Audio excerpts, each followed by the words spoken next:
Second major league start comes against the team that scores more runs than any other in the National League, and in the ballpark that is the most hitter-friendly ballpark in the major leagues.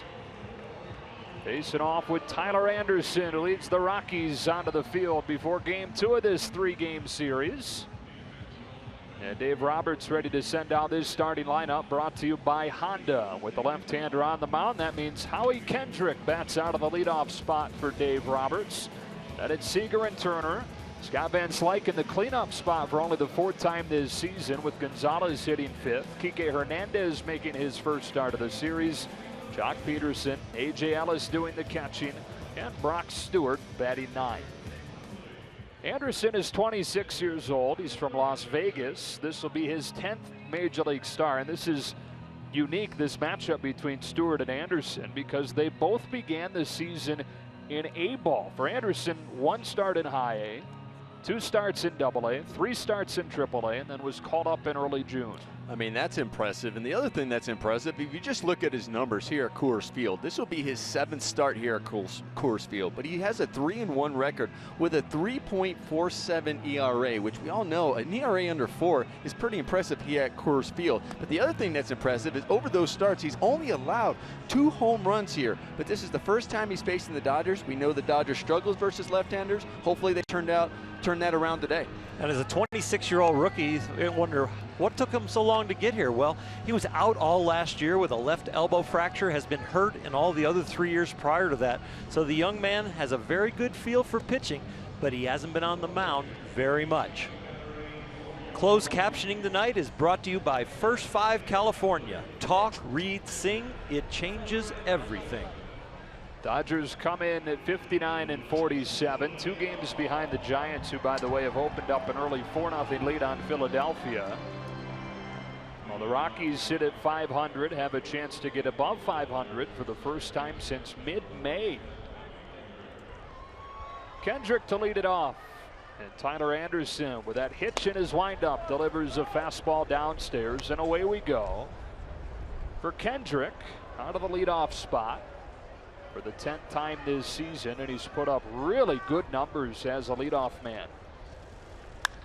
And a drive to center, sending Blackmon back, and it dives into his glove for out number 1.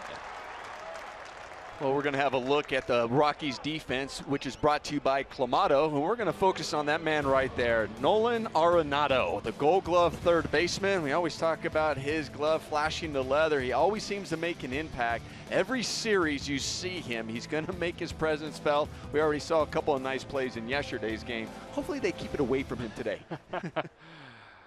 Yeah, 3-time Gold Glover, all 3 of his major league seasons. Corey Seager looking at ball 1. This can't be easy. You're facing a guy for the first time in Anderson, but with an unconventional delivery, with a hesitation halfway through it, to time him. Seager loses the bat, 1-1. Well, his timing was off right there, obviously. But the other thing, not only with the hesitation that he brings, but he has a fastball changeup mix. Those are his 2 dominant pitches. He also mixes in a cutter as well. But that changeup has some good movement, and it comes out of the same slot as his fastball. He's just, his whole windup is all the same, even between his fastball and his changeup. So that also adds to his deception and keeps hitters off balance. This is 1-1, and Seager rifles a base hit into right. Well, Corey Seager has his first hit of the series after he struck out in all 3 at-bats last night. A little bit of a herky-jerky motion. Drives on the back leg at the tail end as he gets the weight going down the hill, and Corey does a good job staying on that low fastball away.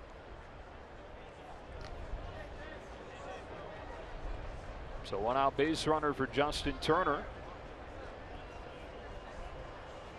2 more hits last night, 2 more RBIs. Those 62 runs batted in, a career high. 38 runs batted in his last 37 games to lead the majors. Breaking ball, strike 1. Turner heating up in mid-June, has corresponded with the Dodgers. Solid run. We talk about the left-handed or the issues against left-handers. This is one of the surprising ones. High fly ball to right. Gonzalez goes back on it at the wall, and it's gone. Opposite field homer for Justin Turner, and it's 2-0 Dodgers in the first inning.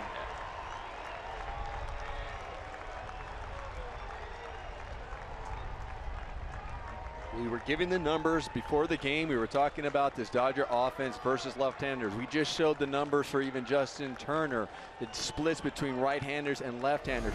The guys are aware of those splits. They understand the struggles they have against them, so they're making adjustments. Justin Turner making adjustments his last few games against left-handers. It's been paying off. Nice home run right there. We even talked about Tyler Anderson. Hasn't given up many home runs here. Dodgers are trying to change it. Important to get on the board early. Van Slyke puts it in play to first. Reynolds takes it to the bag to get him. And Justin Turner with his 19th home run, his 13th since mid-June, which also leads the National League. And to do it off of Tyler Anderson, a lefty with the herky-jerky motion, sometimes it takes a while to get the timing off Anderson because of his delivery being so unique. Justin with the high leg kick and his timing mechanism got the combo right. And now Gonzalez, who has hit more home runs in this ballpark as a visiting player than anybody in baseball. Actually tied with Matt Kemp, 19 home runs here at Coors Field, including one in the first series between the teams here this season back in April.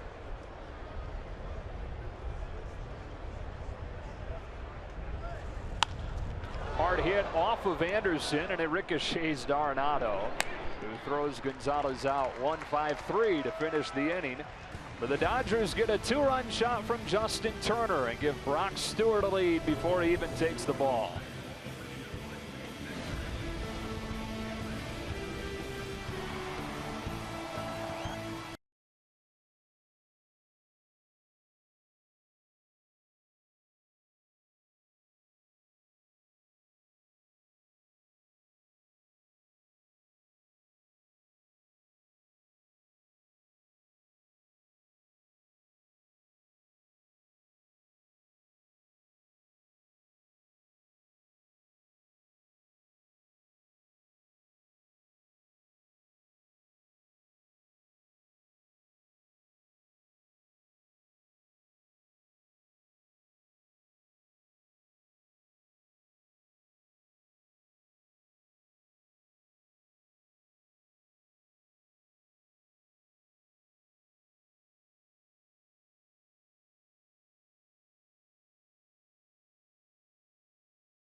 Series on Justin Turner's home run, and here comes his starting lineup, brought to you by Honda.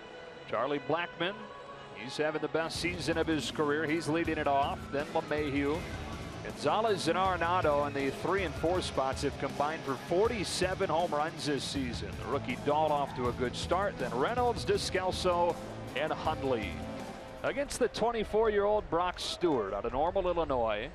His second major league start. First one came at the end of June against Milwaukee. His minor league numbers really impressive. In fact, the #1 strikeout to walk ratio in all of minor league baseball. And he starts his night with strike 1 to Blackmon. 6th rounder out of Illinois State, and I think we need to give some of his background still throughout this outing because it's only his second start. Dodger fans still getting to know him. Position change guy, played a lot of third base in college, was a redshirt junior, but got a few innings on the mound, and the Dodgers were very intrigued with the arm strength. Blackmon lasers one over Turner for a leadoff single. Well, he's facing a very potent lineup, but we're going to look at the defense playing behind him for the Dodgers, which is brought to you by Clamato. We're looking out there in right field. We've seen a few right fielders play over the last few games, and it's Van Slyke out there getting the call, especially with a lefty on the hill. The Dodgers did their part so far, getting some runs early to try to help Brock Stewart out. And they're going to also flash some leather to help him out. After the leadoff single for Blackman, here's DJ LeMahieu. A.J. Ellis doing the catching today, setting inside for strike one. LeMahieu 1 for 3 last night with a pair of walks. The Rockies winning 7-3. All 8 position players had at least one hit. And so Walt Weiss, for the first time in a month, goes with an identical lineup back-to-back days. 5-game winning streak at home for these Rockies. Went 10 of 12 overall, 13-5 since the break to lead the majors. LeMahieu shoots one to the opposite field. That's another base hit. Blackman holds it second. And back-to-back singles to open the first inning for Colorado. This ball just finds a hole. It's not hit really that hard. It's about a 3.5 hopper. It gets through the infield, but just finds that hole over there. Adrian having to hold the leadoff hitter Blackman on, so the hole was a little bigger.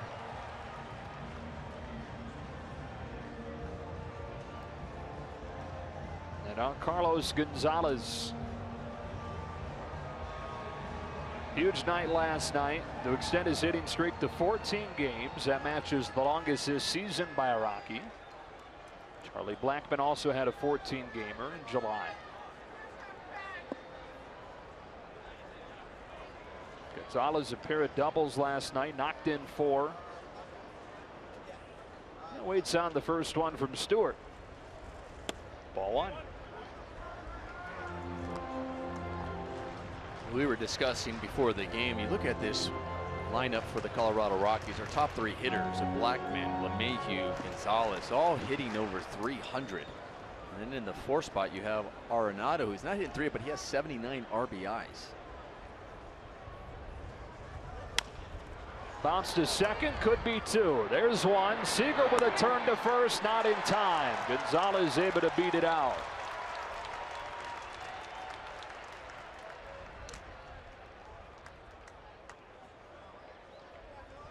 Bob Guerin on the phone.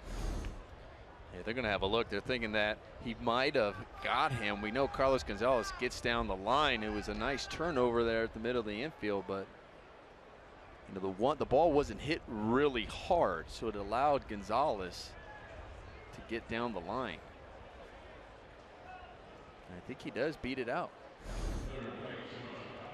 Umpires in those situations are taught to look at the bag and listen for the pop of the mitt. First base umpire Tim Timmons with the correct call, so men at the corners with one away. And Nolan Arenado coming to the dish. As hot as this Rockies lineup has been, their cleanup man in Arenado is going through his roughest stretch in a long time. 2 for his last 22.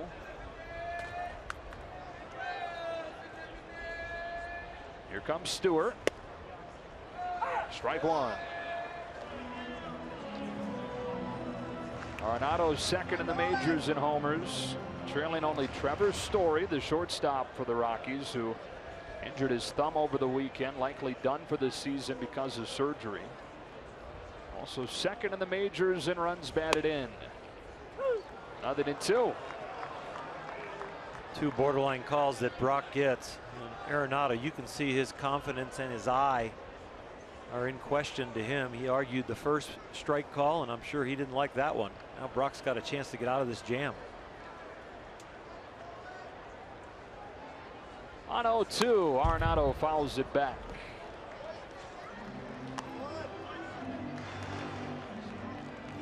I always felt like when the hitter was questioning the umpire's calls, you had a chance to get him to chase something because he's feeling like the strike zone is big. And so if you get things near the borders of the strike zone and break them even farther, you can get the easy swing and miss. It's not a bad thought, because your initial reaction as a hitter, even when you're asking them where the zone, and you're asking, well, is that on the corner, is it far out? And if they say, oh no, it got a good bit of it, then it's still in the back of your mind saying, okay, I don't know your zone yet. Do I have to chase off the plate even farther than what you're thinking? Ooh, look out at 93 for ball one. We talked about the barber yesterday. That was some chin music that'll give you a shave. I was just thinking that same thing. Sal Magley, the Brooklyn Dodgers acquired midseason 1956. That ball's hammered to left center field, and it is gone. Arenado with a 3-run homer to put the Rockies in front.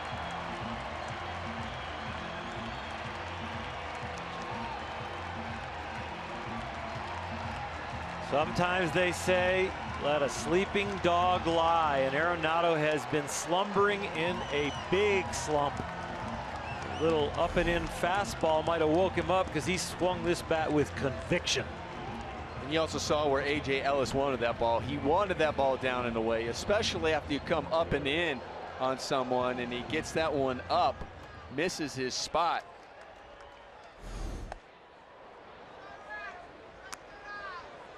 And now strike one on David Dahl. You knew it was only a matter of time before Arenado got going again. You just hoped that it was after tomorrow when the Dodgers left town. Now Dahl muscles a soft fly ball to right center that'll sink for a base hit. Fourth hit of this first inning for the Rockies against Stewart. You're going to give up hits here, but the home runs are going to come sometimes too, because the ball carries. But it's the bleeders like that one, the other one that fell in between first and second, that really start to kill you, and it's really hard to recover from them.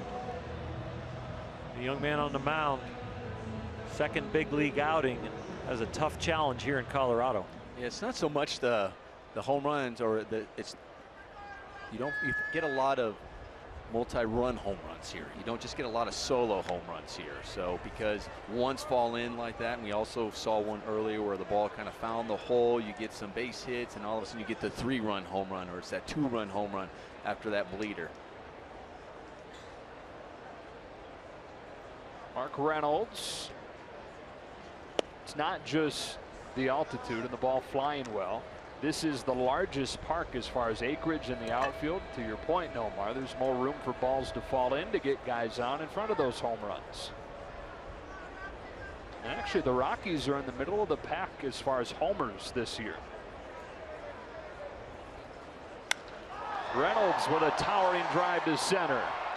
That ball's way back there. Leaping at the wall is Peterson. No signal yet. It's gone. I think Jock lost his glove over the wall.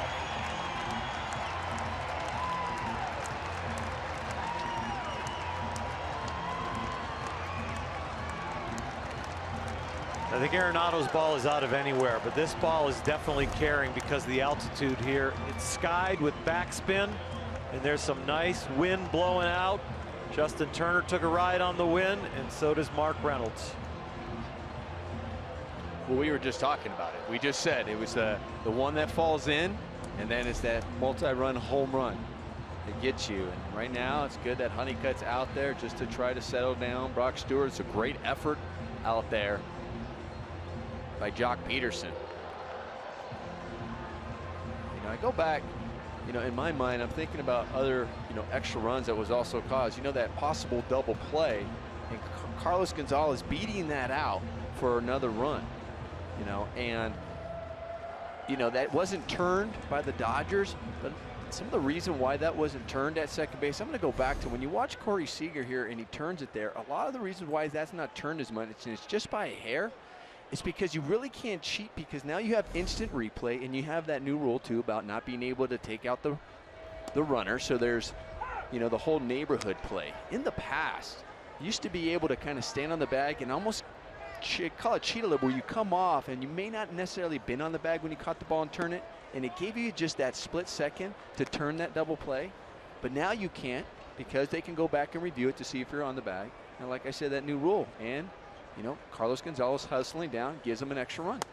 1-2 on Descalso. Yet by making the neighborhood play reviewable, you essentially eliminate the neighborhood Exactly play. right. Exactly. So you hear that a lot from middle infielders now, saying, you know, when we look at the numbers of amount of balls turned into double plays, that's definitely in their head. They say, no, I stay on there longer. And some have said, I haven't changed a bit. I stay on it. Nothing. I don't worry about them taking me out. I assume they're going to take me out. It doesn't matter. But there have been some guys saying, now I make sure I'm there because I don't want it to be any question. Well, Stewart gets Descalso for the second out of this inning, and up comes Nick Hundley. 8 men to the plate in the first against Stewart, plating 5 runs for the Rockies. When the Dodgers swept Colorado at Dodger Stadium a month ago, they held the Rockies to 2 runs in the 3 games. The Rockies have 12 runs over the first 10 innings of this series. Hundley with a cue shot, little spin foul.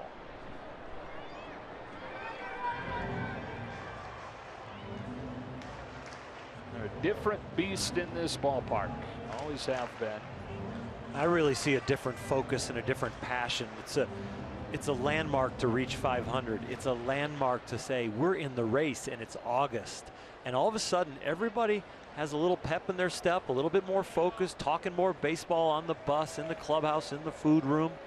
It's just a different team. Got in on Hundley's hands, forced to pop up the shallow left. Kike Hernandez was way out there, so it's Seager to make the play and put it end to an arduous first inning for Brock Stewart. A lot of offense in the opening frame at Coors Field.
Greater coverage of baseball brought to you by T-Mobile. We mentioned it off of the top, but both of these guys starting tonight began this season in A-ball.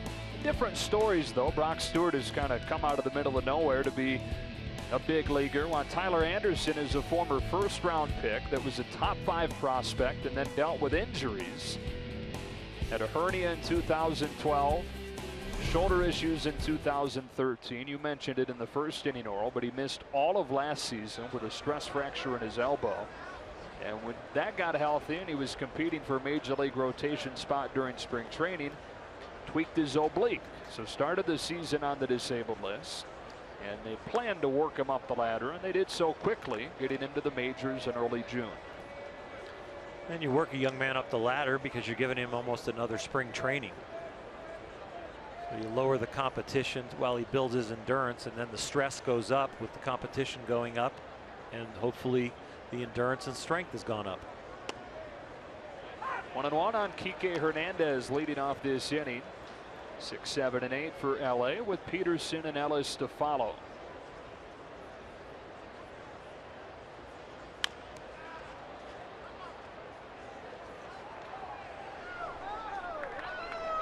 You get 2, you give up 5. Do you start to feel like, all right, we're in a slugfest? Definitely feels like that, but you anticipate that when you come here too. It sure seems like a very hitterish night with the wind and the air. Got in on Hernandez's hands and got him for the first out of the inning. The numbers you mentioned, Nomar, on Tyler Anderson, not just overall, but what he's done in this ballpark. So many pitchers struggle here, especially young ones. Even John Gray, who we saw dominate the Dodgers over 5 innings last night. He publicly spoke last year after he debuted about having doubts whether or not he could succeed here. Anderson's come up and succeeded right away.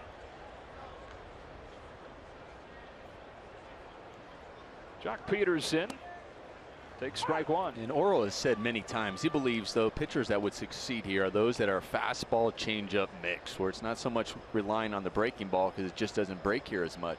And that's the type of pitcher Anderson is. He is that fastball changeup.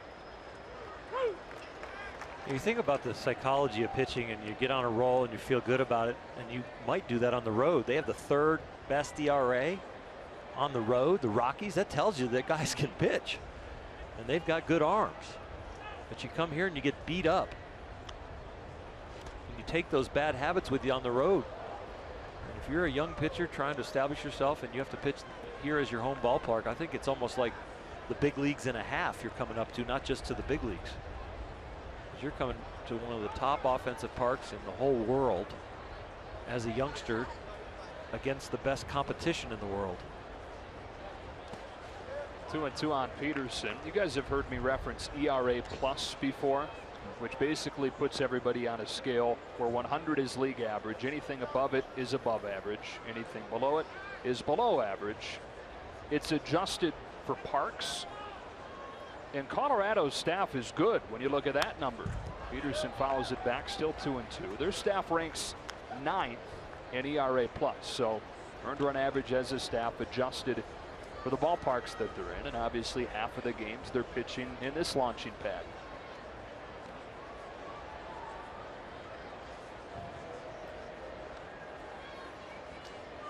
It's another 2-2, and Peterson takes it inside to run the count full.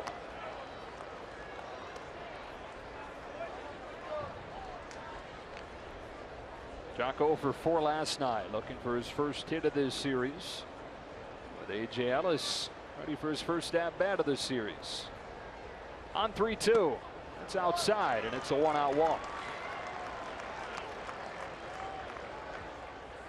If the Dodgers can capitalize on that, that's the last thing you want to do. The walks yesterday really killed the Dodgers.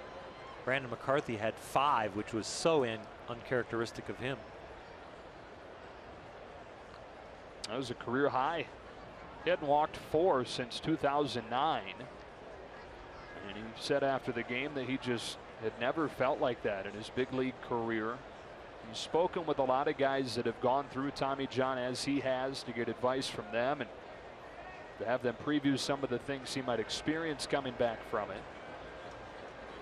And last night was one of those things, one of those scenarios that former Tommy John guys told him would happen. Nights where he just would have no feel for his stuff and no feel for adjusting from pitch to pitch.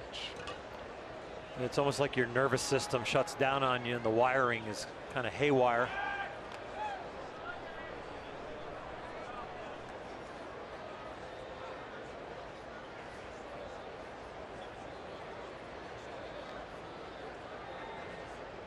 Ellis with a man at first and 1 out here in the second.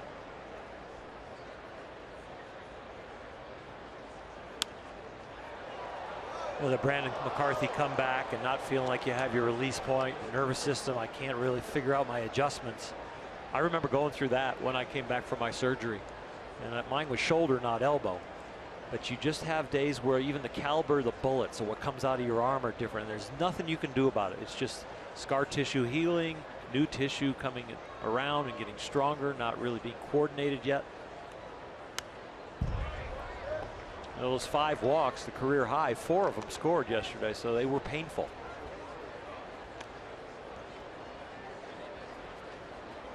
We saw Brandon McCarthy throw some yesterday, balls, going to the backstop. I mean, it was like in the other batter's box where you could tell. First we thought it might have been because of the rain, and then we saw it later where you're like, okay, he doesn't have the feel today. Ellis shoots a base hit into right center. Peterson read it well. He's on his way to third. Blackman's throw is offline. Base hit for A.J. Ellis. Good aggressive base running from Jock Peterson. And that's one of the things the Dodgers have focused on this year, made emphasis on it. They're actually one of the top in baseball, going from first to third. And here again on the ball, and we talk about how big the outfield is. Jock Peterson was thinking about third. He reads it right there. He's not even worried about looking at the third base coach, because that is his read all on his own. It's in front of him. He does an excellent job in getting to third. You mentioned them being one of the best teams at going first to third as far as extra base taken percentage. So not necessarily only first to third, but it includes that. They're number 3 in the National League. And that was an issue much of last season.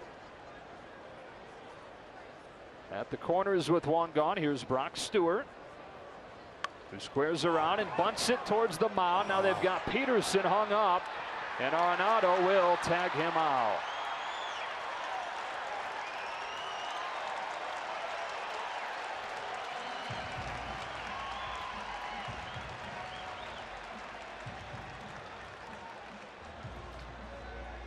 Jock has to have a better read here. He's reading to try to have a safety squeeze, and he sees it down and then realizes as he's going 2 steps, wait a minute, that was bunted straight to the pitcher. That's just got to be a better read right before you go on. You got to anticipate. You have to see where they're playing, and right there, if you're going to go, you might as well just go, because he just left himself in no man's land. Jack did a pretty good job to avoid the tag for a few seconds there, but Arenado's able to put it on him. Howie Kendrick swings through it, strike 1. Fly to center his first time. Started to talk about his numbers out of the leadoff spot this year. On base percentage above 500 when he's the Dodgers leadoff man.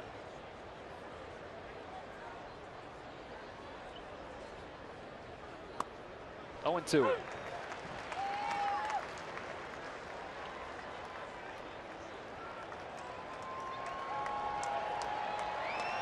He's hitting every spot in the order.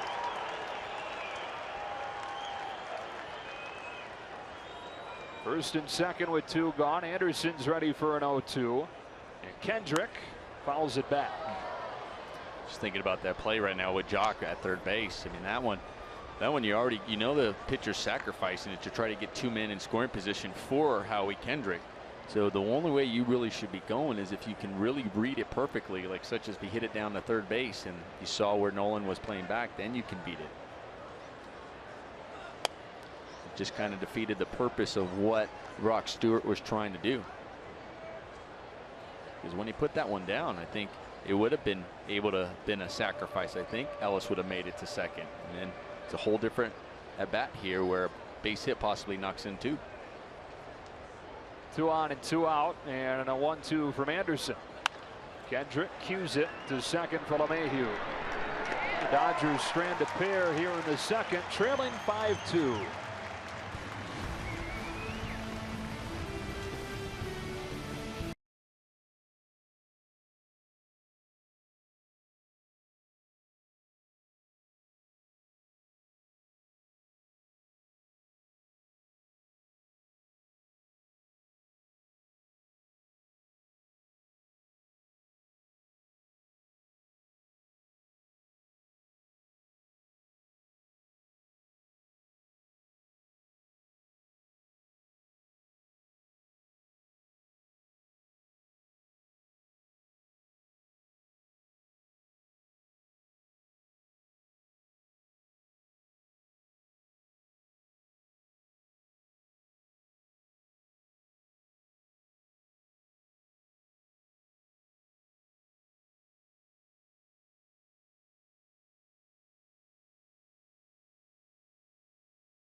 Trail 5-2. We talked to you about Rich Hill yesterday when he spoke with the media before the game. He told us that he was still dealing with that blister going on the 15-day DL. He said it felt like someone had taken a knife and cut the top of his finger off, and it was very painful trying to rehab through it. He was actually able to throw a bullpen today, about 50 pitches.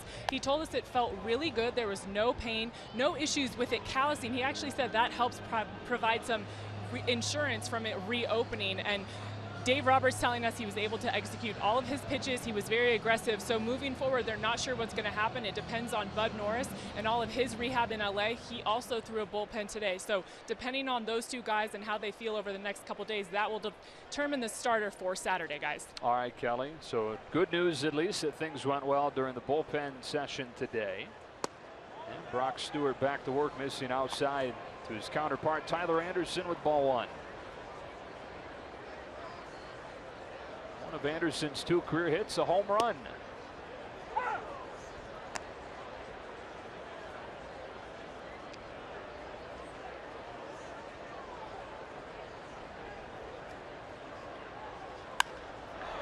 Fly ball to center. Peterson is there. We talked about Rich Hill some yesterday and the road that he's taken to get here to a Dodger uniform. Even just in the last year, it's incredible what he's gone through. He began last season in Washington's minor league system, spent the first half there. Nationals released him at the end of June, so he went back home to Massachusetts, which is where he's originally from, and worked out with his old American Legion team to try and stay in shape, hopefully be ready for somebody else to sign him. A lot of different organizations offered him a spot as a minor league reliever, but he had his heart set on starting again. Charlie Blackmon taking ball one. So his agent told him, your only chance to do that, it's looking like, is to go pitch an independent ball. So he did. To the Long Island Ducks of the Atlantic League, where a lot of guys go kind of a last chance, try and show off what they're capable of doing still in the latter stages of their career. 2 starts, 11 shutout innings in independent ball. And Boston signed him on August 14th. Well, they signed him to a minor league deal, sent him to AAA. Fly ball on the left field line, peeling foul, and it's 1-2 on Blackmon. Only reason that Rich Hill got a chance in the major leagues, Stephen Wright, the knuckleballer for Boston, was hit in the head by an errant throw during batting practice and won on the concussion DL. And so for the first time in 6 years, Rich Hill started a major league game. Fly ball cranked to center. Peterson back on the track to make the play. 4 starts he made for Boston, had an ERA below 2. Had all kinds of offers this offseason. Signed that 1-year, $6 million deal with Oakland.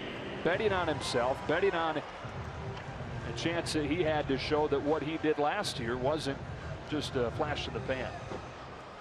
We have another lefty who did that, kept betting on himself, Brett Anderson. Brett always felt like he's a number 2 starter, maybe even a number 1, which he broke in as in Oakland.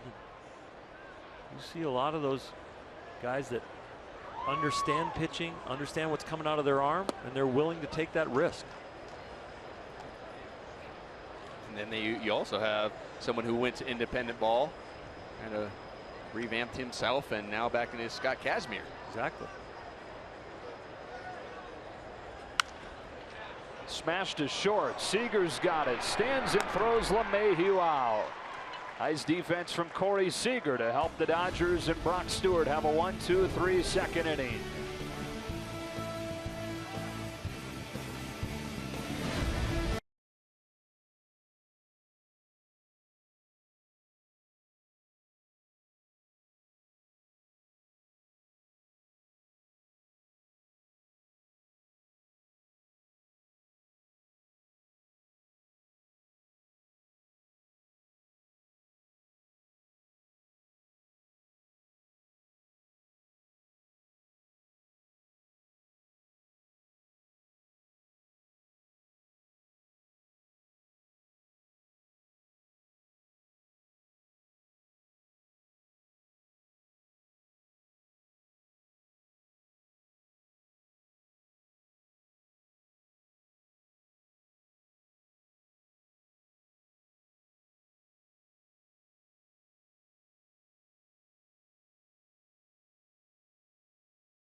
Dodger Stadium. Don't miss this highly anticipated matchup starting on Friday. It goes through Sunday.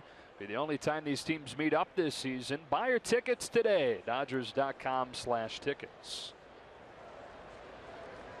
7 first-inning runs between these two teams. Corey Seager singled and eventually scored on Turner's homer. Strike one from Tyler Anderson. You mentioned Brett Anderson last inning as a guy who has revived his career. Brett Anderson had another rehab start last night that went well. 4 innings. Struck out 8. Walked only 1. And you remember early on, before he went out on rehab, Dave Roberts went down and watched one of his bullpen sessions and said, boy, it is coming out of his hand really good. Everything was sharp and late. And that seems to be the continued report.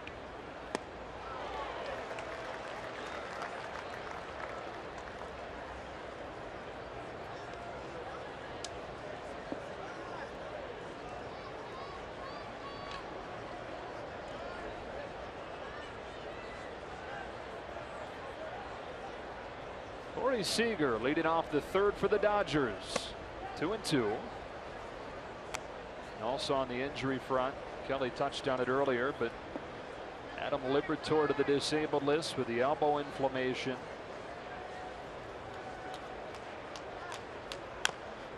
Said it's been bothering him some since June, but it wasn't until he hurt his knee in St. Louis that the discomfort really became too much for him to handle. When he tweaked his knee in St. Louis, he altered his delivery some and started to feel that pain more in his pitching arm. So Liberatore to the DL. Lewis Coleman to the DL as well with shoulder fatigue. Josh Fields down there, been added to the roster. Was traded for and was in the minors for just a couple days. But now his arm is needed, and that is a big arm. Average fastball just below Pedro Baez and slightly above Kenley Jansen's. That thing wraps to the front door for strike 3 on Seager. First K of the game for Tyler Anderson.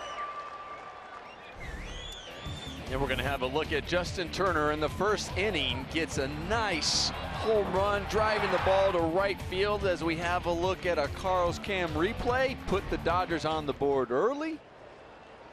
Looking to continue swinging the hot bat. It's only his 3rd opposite field homer of the season. Out of his career high 19.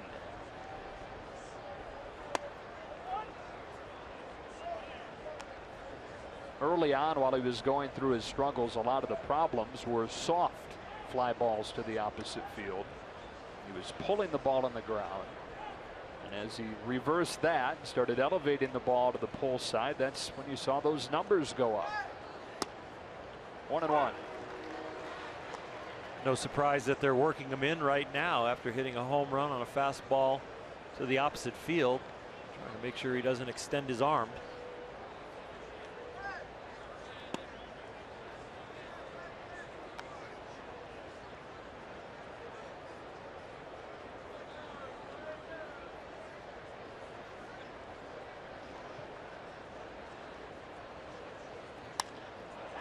Another well hit ball in the air to center. Blackman back on it, edge of the track. This one hangs up for him.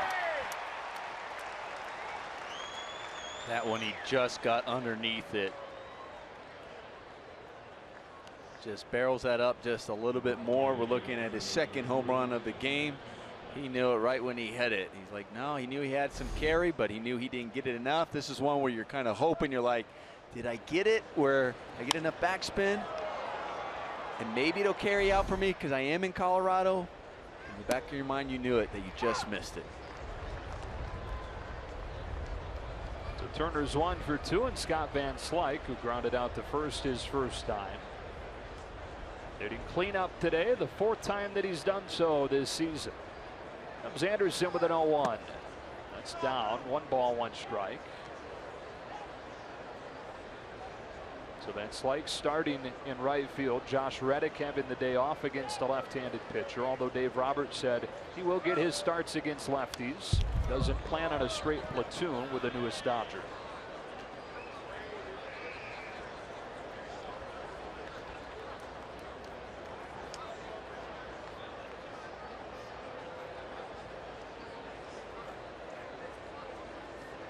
Anderson's 1-2.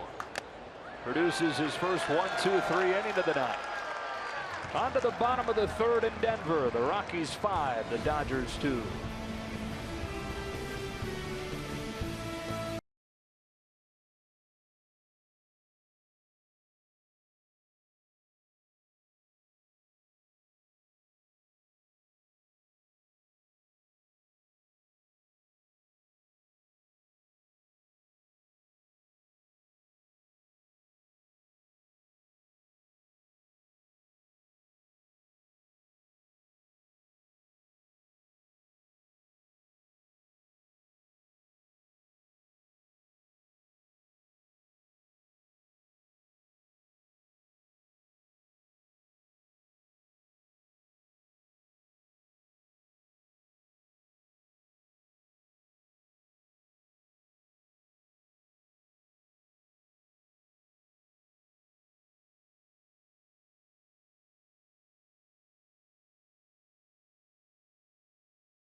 First, we go to the bottom of the third. Plenty of Dodger fans in the house, hoping LA can even this series at a game apiece.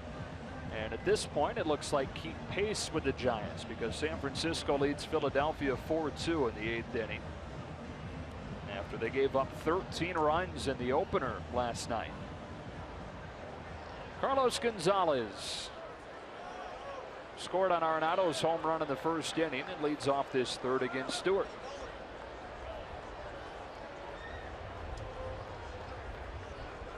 You mentioned Brock Stewart off of the top world, being a guy who didn't pitch a ton even during college. During high school, he was drafted as a shortstop for the New York Mets. Hard hit to second. Howie Kendrick will throw him out. And even early on in college, he was mostly a shortstop and a third baseman while he was at Illinois State. It wasn't until his junior year that he started pitching significant innings, and those innings, using the word significant, that's only relative. 26 2/3 total innings pitched in college for him. But the Dodgers saw enough to take him in the 6th round, and he's rocketed through the system this season.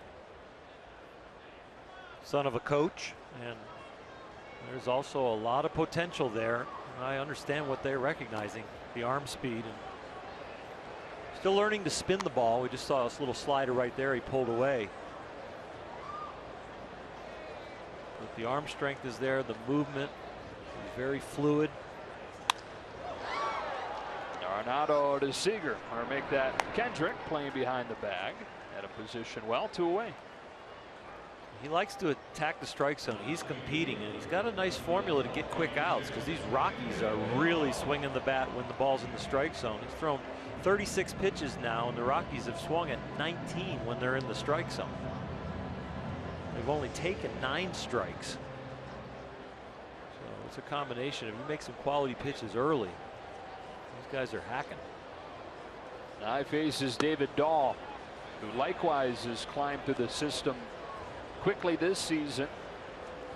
Dahl started this year in Double-A, a few weeks in Triple-A before his promotion last week. 1-1. Has a hit in all 8 games as a major leaguer. Over 10th overall pick.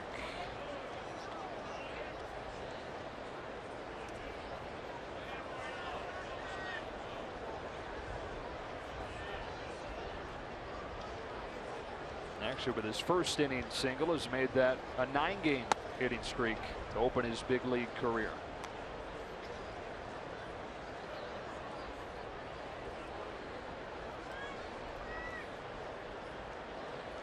Stewart fires a 2-1 and Dahl pops it up. And foul ground, Justin Turner. Stewart has settled in. A 7-pitch inning for him. Back-to-back 1-2-3 frames after the rocky first.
At LA is brought to you by the Dodge Challenger. Test drive one at your local Dodge dealer today.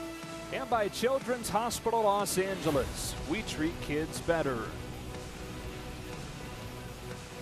September 17th, 1996. Hideo Nomo does the unthinkable, throwing a no-hitter near Coors Field on a night where it was 46 degrees. Cold. It was a little bit rainy. First pitch was delayed by a couple of hours. The conditions on the mound were such that midway through his start, Nomo started throwing exclusively out of the stretch to make up for what was a really messy footing on the mound. Adrian Gonzalez leading off this inning against Tyler Anderson and taking ball one.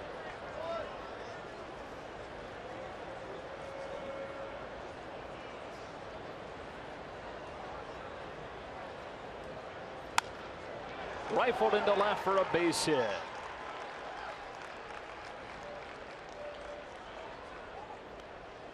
Well, Adrian Gonzalez in his first at bat hit the one right back up the middle that ricocheted off of Anderson and went to Arenado. This one, he just stays on the ball and takes it the other way. See the head down, didn't pull off, wasn't worried about trying to pull that ball, trying to hit it out. He just takes his hits. It's his first of the series. He leads off this fourth inning against Kike Hernandez.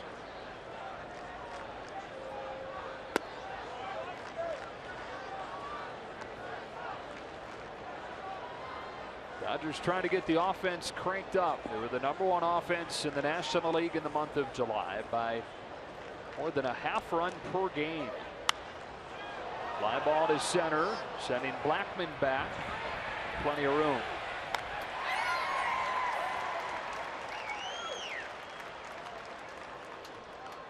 Elevated changeup right there by Tyler Anderson. It wasn't the best to pitch, but it got the sting out of the bat, and it was hit to the deepest part of the park.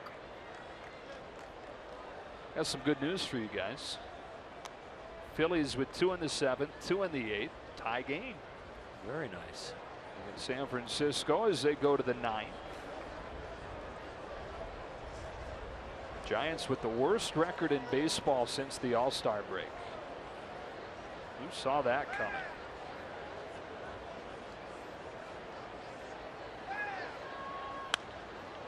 Peterson pops one up, back of first. Out goes LeMahieu, and he's got it.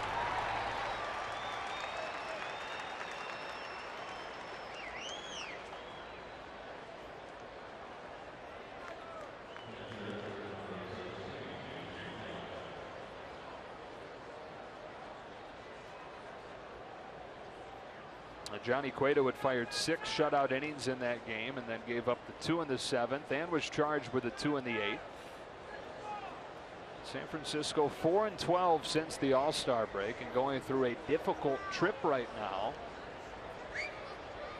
A.J. Ellis taking strike 1. You wouldn't figure that the start of the trip would be difficult. Philadelphia the easiest leg. The Phillies took the opener last night.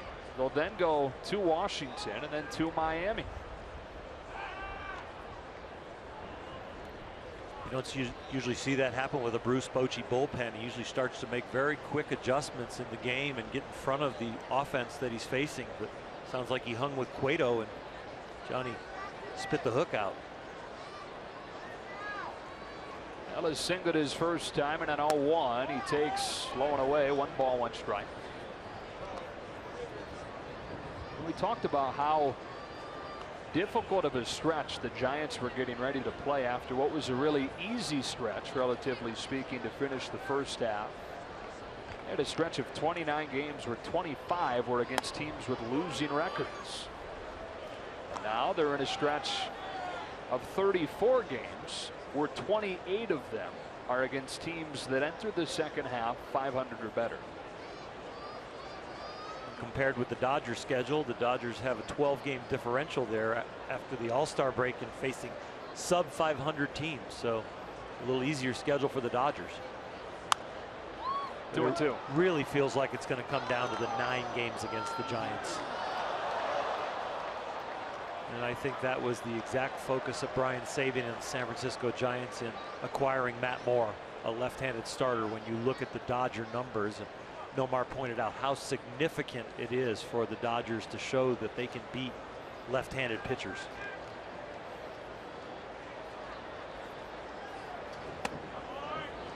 We also talked about this team they're playing right now, that you can't sleep on these Colorado Rockies. And as we look at the standings where Colorado is, and you were talking about those teams, that record, when you were talking about the Dodgers, the teams they're facing sub 500, well, they were factoring as Colorado being one of those teams, and they're at 500 right now and are playing the best baseball in Major Leagues right now. Gonzalez takes off on the 3-2, and it's fouled off by Ellis. 2 gone here in the 4th in a 5-2 game.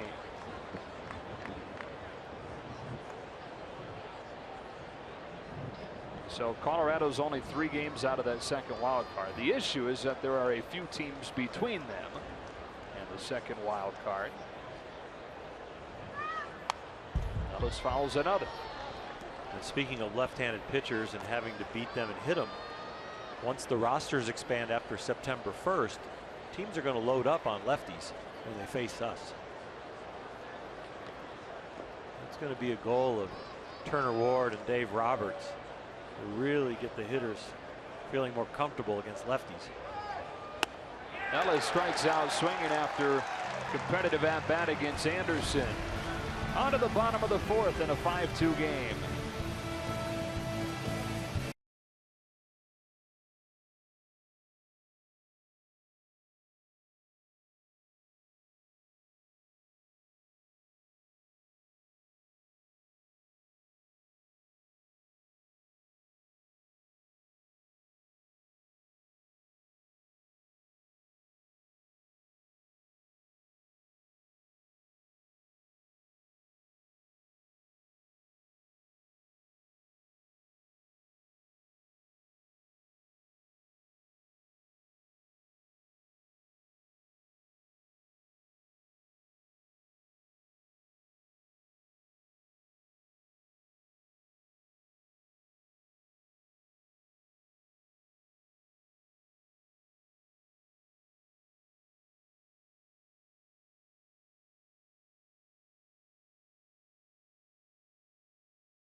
of the season in the first inning. That made it 5-2. We take a look at our Morongo Casino Resort and Spa slow-mo cam. Jock Peterson gave it a great try at the wall, but lost his glove and lost the ball into the trees and the rocks out there in center for the second home run against Stewart.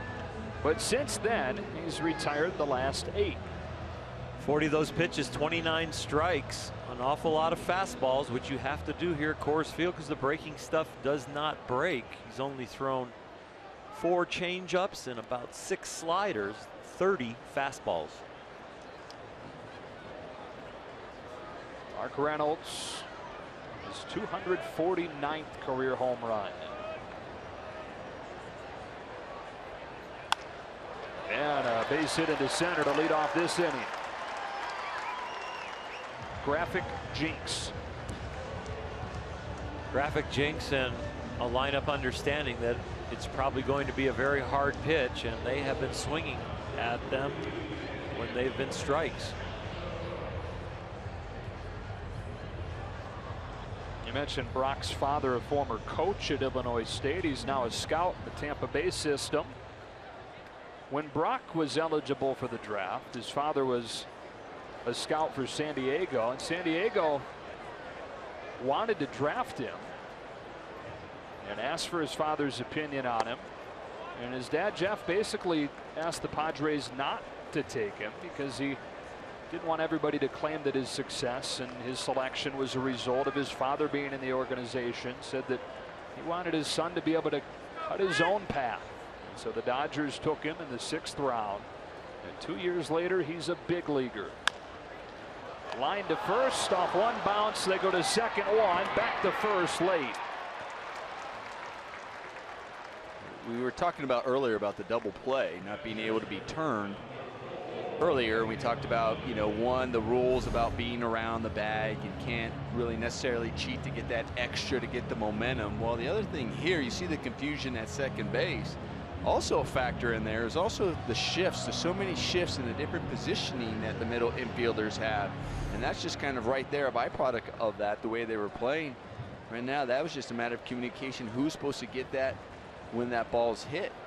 A lot of times they find themselves in different positions and also not having the momentum that they need when the ball is thrown to them at second to finish off the double play.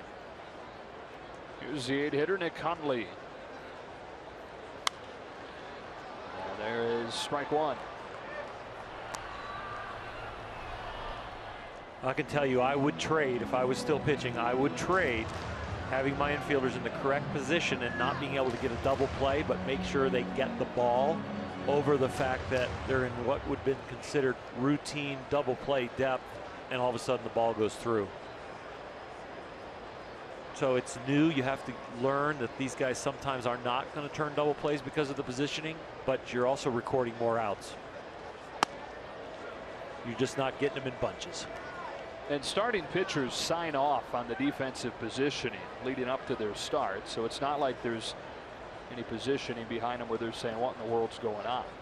I was a predominantly ground ball pitcher, and my worst outings a lot of times were not when the ball was hit in the air and I had a bad sinker, but it was just for the fact that the ball found the holes and the baseball probabilities didn't work in my favor. And I've got to believe with all the data now and the shifting that goes on that the baseball probabilities would start to work in my favor on all those ground balls. Bounce to third. Turner picks a short hop and steps into his throw to get Hundley.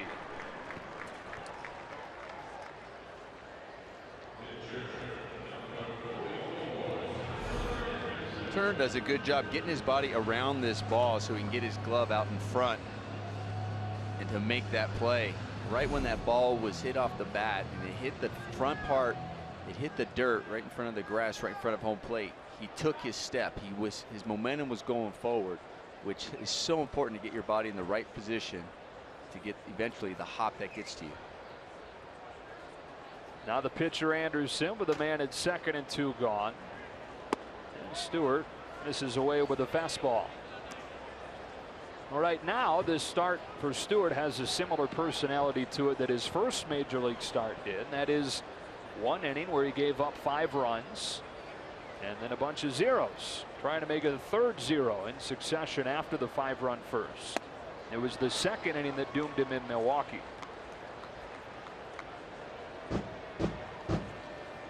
Was not even on the radar at the beginning of the year.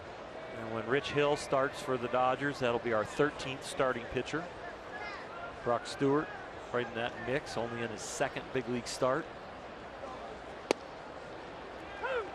I'll tell you what, the fastball is definitely big league. The movement is definitely big league. The poise and the willingness to compete out there and respond to a 5-run first inning by putting a couple zeros back up on the board. Just some refinement to the off-speed stuff he's going to continue to work on.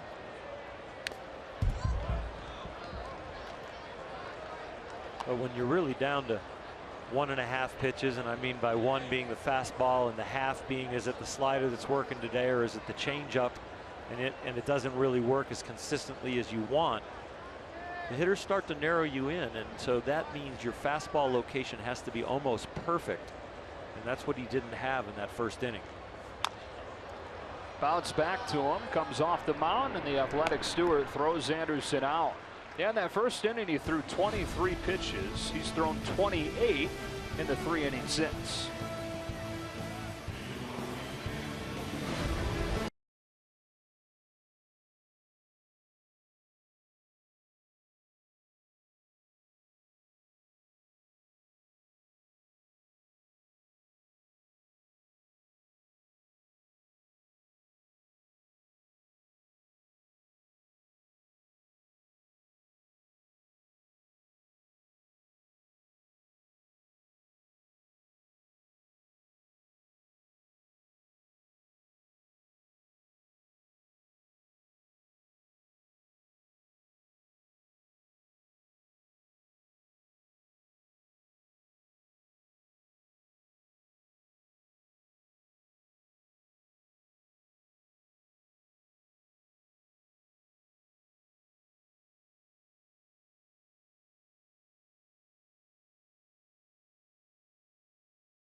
At LA is brought to you by Jack in the Box.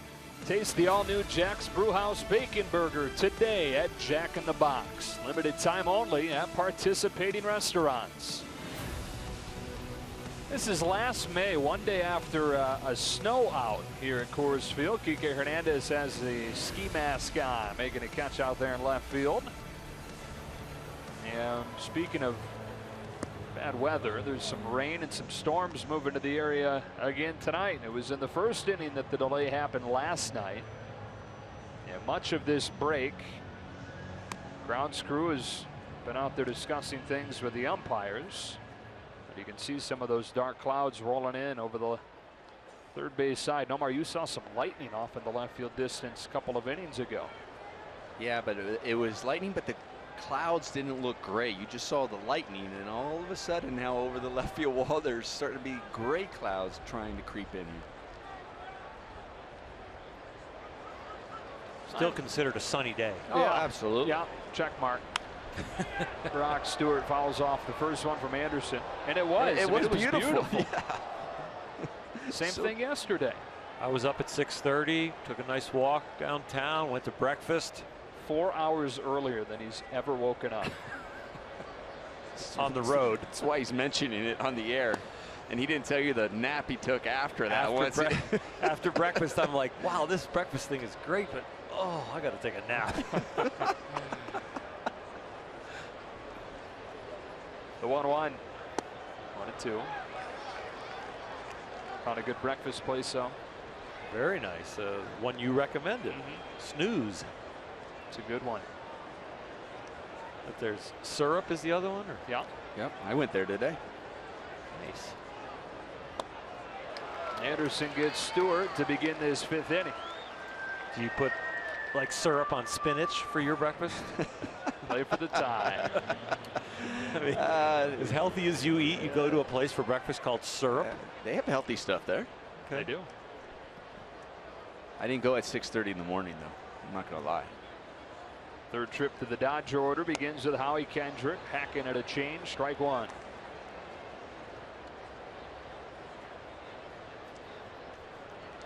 So for 2 today. 1 for 6 in this series. Other than 2. The game is kind of settled in, and it's time for the Dodger spark to get back at it.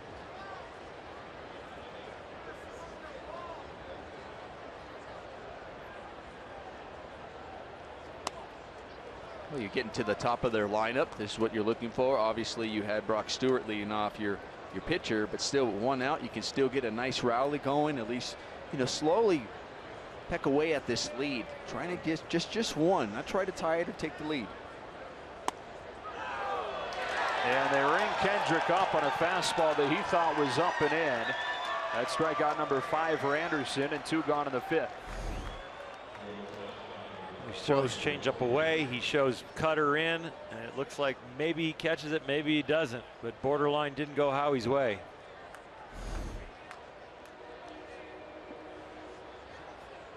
So 2 up and 2 down, and here's Seager, who is 1 for 2. And Seager lifts a fly ball to center.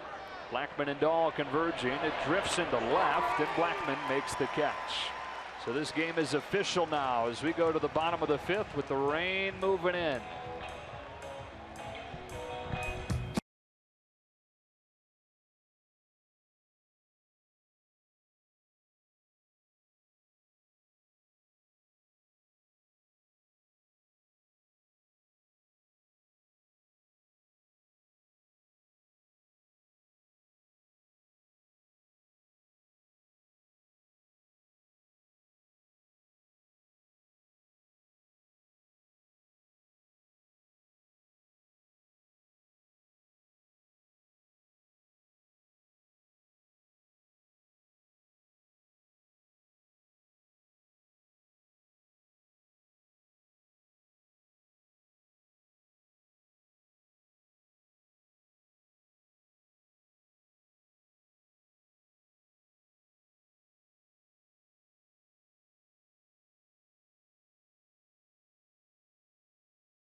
We welcome you back to Coors Field, and after what was a very Coors Field-like first inning, this game is settled in. It really has. Brock Stewart done a good job after giving up those 5 to settle and put some zeros on the board. He's given his offense an opportunity to come back and peck away at the lead, but Anderson's done a good job too. Yeah, both pitchers have really started to find the feel for their secondary pitches, and especially their changeup, keeping the hitters off balance, and those fly balls now, instead of leaving the park, are falling short on the warning track. I mentioned it headed to break last inning, but Stewart needed 23 pitches in the first inning. He's only thrown 28 over the next 3. A crack bat floater into center, and the Coors Field effect strikes again. Outfielders have to play so deep with so much room to cover, you get more dunk shots like that. You sure do. The gaps are big, and you're trying to guard against the doubles. The ball carries, and especially the way the wind is blowing tonight and the full swing, you don't get a good jump. You see that kind of false step by Jock where he's got to read the velocity off the bat, and there was just no way he was going to get to that one, even with a good jump. And that's why some teams have have tinkered with the idea of possibly just playing their outfielders in, almost like giving it up if they go over their head, because they're thinking, all right, here the way it carries, if it's going over the head, it's possibly carrying over the wall, but at least take away those hits. I mean, easier said than done. It's really tough, and especially if you're an outfielder or a fielder and you're going, gosh, I'm just giving up so much area you want to have to cover and feel like you're just helpless to make a play. DJ LeMahieu is 1 for 2 this evening. Brock Stewart out of the stretch, deals low, throw down to second, not in time. And a stolen base for Charlie Blackmon. A.J. Ellis with a good release and a nice snap throw. This is stolen off of Brock Stewart, and his time to the plate doesn't really give A.J. the complete chance to get Blackmon. With Blackmon's speed and a little bit of a delay in Stewart's delivery, he gets in there just barely. They're going to take a little time to take a look. Dave Roberts might want him to look in New York, but he's waiting for that signal. I could see that. I mean, it looked a lot closer as we slowed it down than it did when you saw it in real time as it happened. It was pretty impressive as how quick Corey Seager was able to catch that ball with slightly across his body and get the tag there, which made it a lot closer.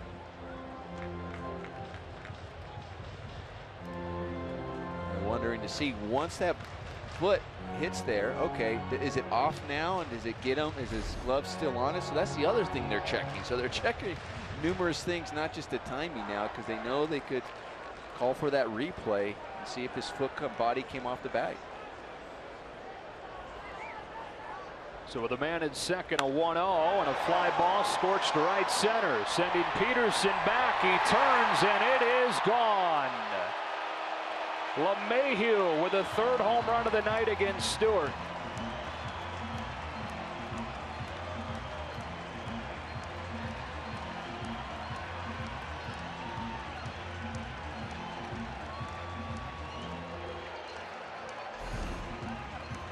LeMahieu picks on this changeup that just kind of lazily runs towards the inside corner. He stayed back on it really well, so well that he was able to even hit a changeup to right field over the wall.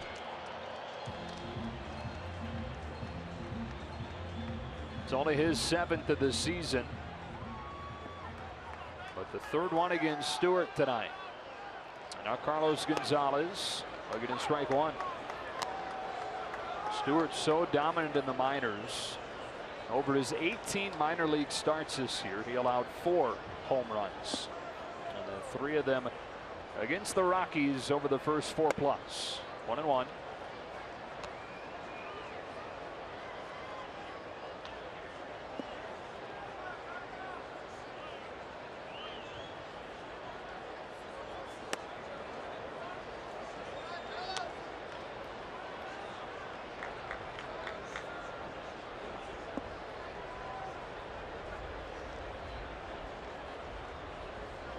Gonzalez waiting on this 2-1 pitch.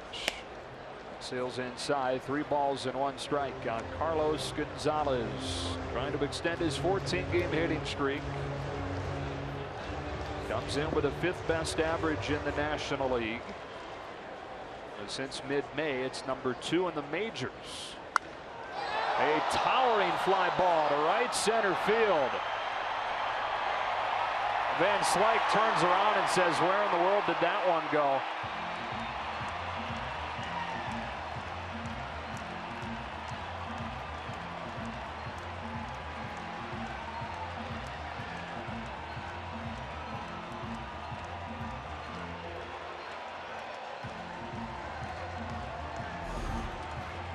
Well, Van Slyke couldn't see it, but Carlos Gonzalez knew he got it all right off the bat. This was a towering ball. Ended up going to the second deck over there in right center. As you see, Van Slyke can't see it because you got a nice gray sky in the air. He had no chance of seeing it, but he didn't have to worry about it coming down because it went down in the stands.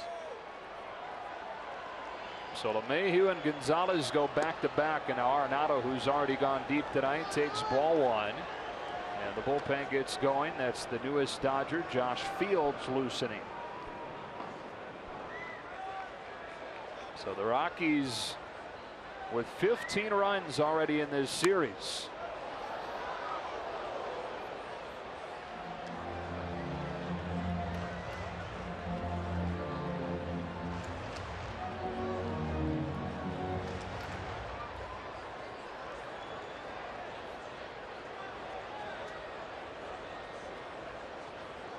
The 1-1.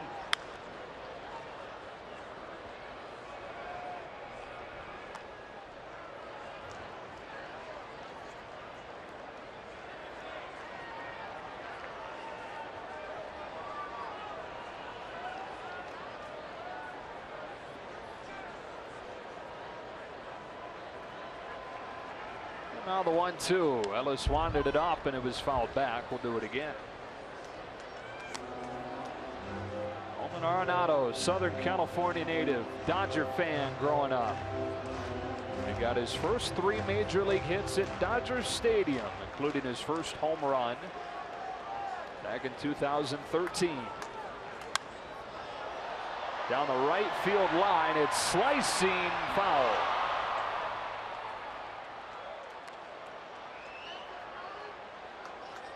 Got the sense from his body language after his long home run his first time up that he felt like with one swing he snapped himself out of this funk that's lasted since the break. Little different look in his eyes now when he's in the box, and you see just the movements there. A little more aggressive. Just the take right there. You know, bends the knees and puts the nose down there where the pitch is. Compared to backing out, standing up straight and wondering, where's my swing?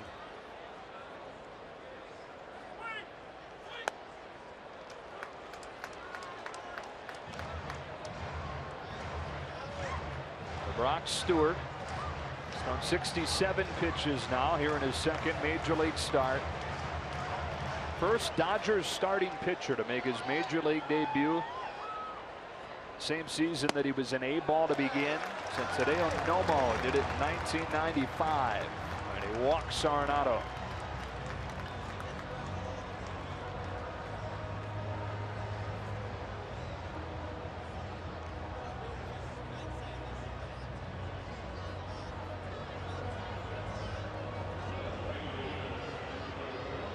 Now 5 in the first and now 3 here in the 5th for the Rockies. Fields getting ready for his Dodger debut now.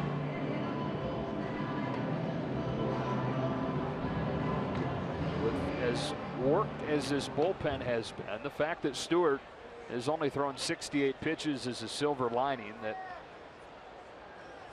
could at least eat up some innings. Dahl smacks a base hit to right. Arenado on his way to third. And the ball is cut off on a base hit from Dahl, his second of the night. The first 5 have reached in this inning against Brock Stewart. Dave Roberts trying to milk some more outs out of Brock Stewart. These Rockies are not making it easy on the Dodgers here. He's wondering if Josh Field's ready, and he probably was ready and is now, but he was trying to see if he could get Brock Stewart through this inning. Then you don't have to use even another bullpen piece after Josh Fields or whoever more you have to go to. Yep, so with the first 5 reaching, including a pair of home runs in this inning, that's going to do it for Brock Stewart. And Josh Fields comes in an 8-2 game in the 5th inning in Denver.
But a pair of big innings and the long ball dooming him here in his second major league start, allowing 5 in the first. At least 3 more here in the 5th inning with the men at the corners his responsibility. And he hands it off to Josh Fields for his major league or his Dodger debut. Far from his major league debut. Acquired at the trade deadline from Houston. He's in his 4th major league season now. Has a very big arm, and there's some big time upside here that the Dodgers might have stole away. Recognizing the fact that he's pitched in an awful lot of bad luck lately. Really, the ERA doesn't equate to the effectiveness of his pitches. And he faces Mark Reynolds to begin his outing and misses ball 1.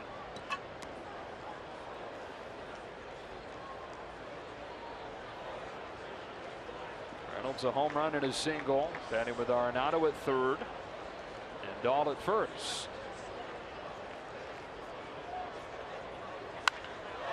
Line drive, base hit to left.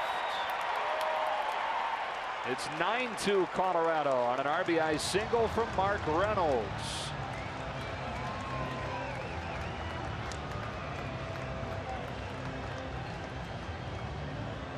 This is an offense that lost the leading home run hitter in the National League. Mr. Story, their shortstop, with a torn ligament in his thumb. But they do not look any worse for the wear tonight, the way they're swinging the bat.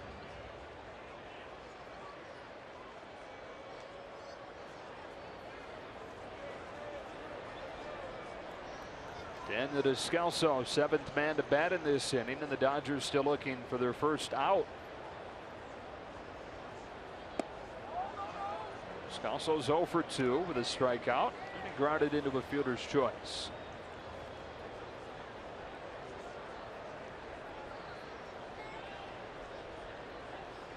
New shortstop for the Rockies with Trevor Story likely done for the season. His surgery on his thumb scheduled for tomorrow. And actually, Descalso was on track to be the starter coming out of spring training before he fractured his hand. That opened the door for Story. Line to center. Peterson on the move, shy of the track for the first out.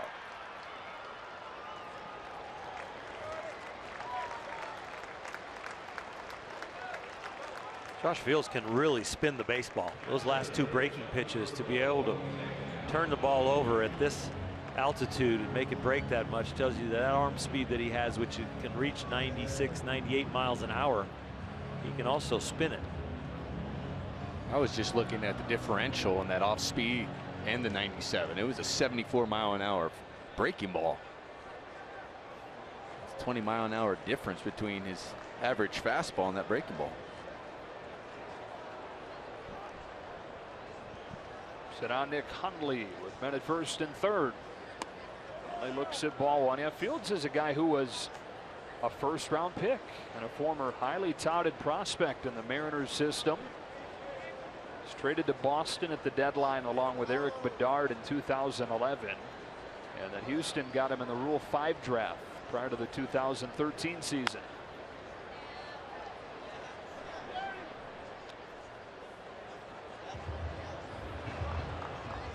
And his best season as a big leaguer last year. And it showed you the numbers so far this season. They're not pretty in the majors.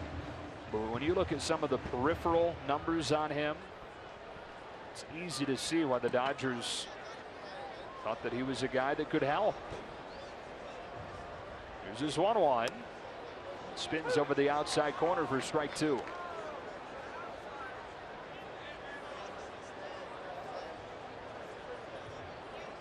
Just like a hitter, when a hitting coach or a manager says, you know what, he's coming out of his slump. You can see it in his approach. You can see it in the swing. But they haven't gotten the results yet. And that's kind of what you're looking at with Josh Fields. It's kind of like you can see it coming. Scouts see it. The peripheral numbers that you mentioned, Joe, they start to read differently. And he has a track record that if he can just duplicate some of that performance, all of a sudden you've got a piece in the bullpen.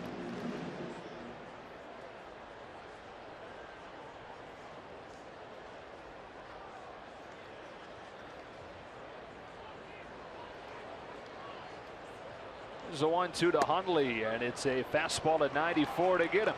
He's guessing off speed. The fastball retires Hundley for round number 2.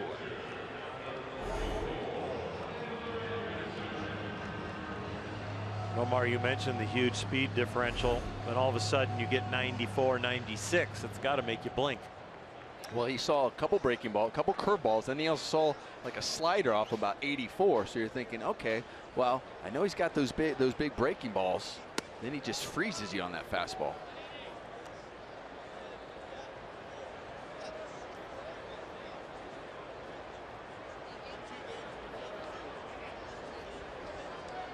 Georgia native, played his college ball at UGA.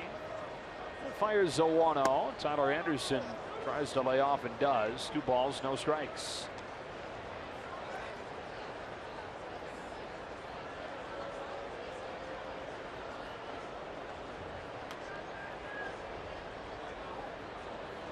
Anderson 2 hits so far in his major league career. One of them left the yard on the night that he got his first major league win. 3-0.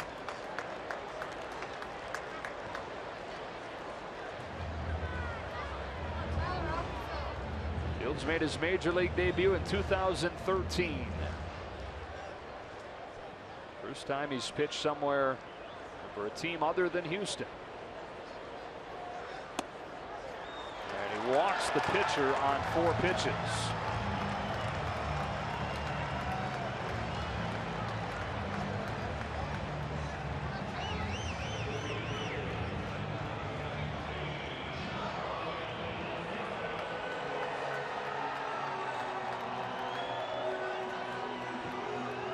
Top of the order now.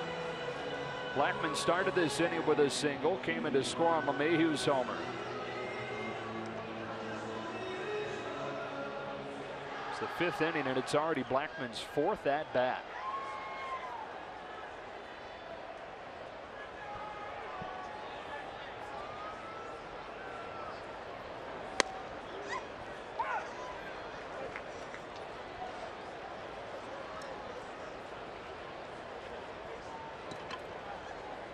Some kind of secrets hidden in that beard.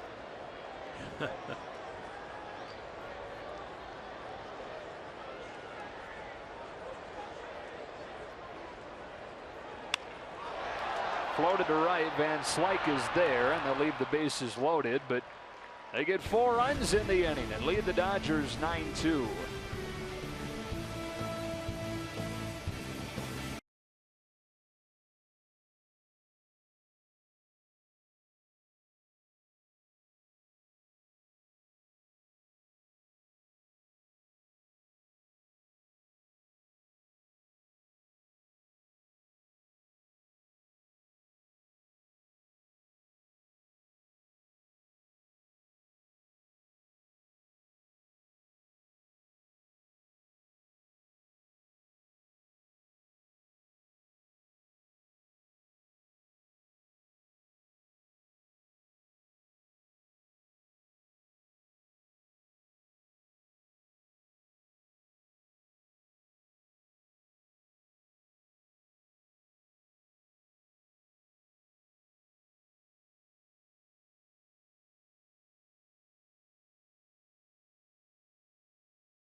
Anderson here in his rookie season, when you take into account that he pitches half his games in this ballpark, he's now pitched into the 6th in all 10 of his starts. There's not been one clunker for him.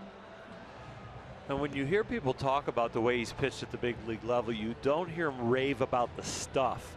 You hear him rave about his feel and his ability to understand what he is doing and what the hitter is doing. He has a great feel for pitching. And that's what we would see here tonight. You don't go, oh my gosh, it's an electric fastball. Oh my gosh, it's a swing and miss changeup. Wow, the cutter is really late. No, you just see a guy out there who really understands what he's doing and how to apply himself to the situation. Speaking about knowing how to pitch, he went to Valley High School in Las Vegas, same school that produced Greg Maddux. Also produced Mike Morgan, who pitched for the Dodgers for a few seasons as part of his 2-decade career. Mike pitched for about 17 teams, I think. Yeah. Over 22 years. Got to the big leagues at a very young age. And pitched until a relatively old age by baseball standards as Justin Turner takes a strike. Turner's 2-run homer accounting for the Dodgers scoring in this game. That made it 2-0 in the first inning and gave the Dodgers their only lead of this series. But Colorado hammering 4 home runs to score 9 consecutive runs. Here's the 1-1. It's a little bit outside. Turner's ahead in the count. When it was 5-2, you felt like you could do it all in one good inning. Maybe you take small bites, but now with 9-2, even in this ballpark, you've got to build a few innings probably. Only got 4 to work with.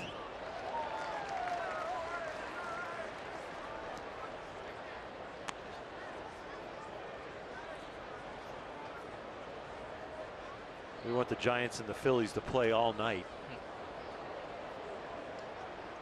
Tied at 4 in the 11th, by the way, in that game in Philadelphia. Turner takes low, full count.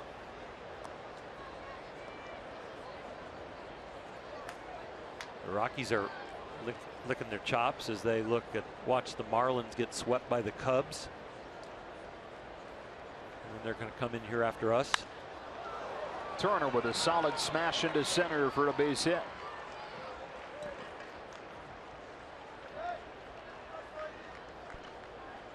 Apparently Miami's going to get in here tonight.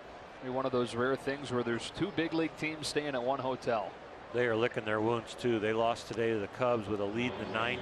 I think they were undefeated going into the 9th with a lead, and they lost with a walk and a wild pitch.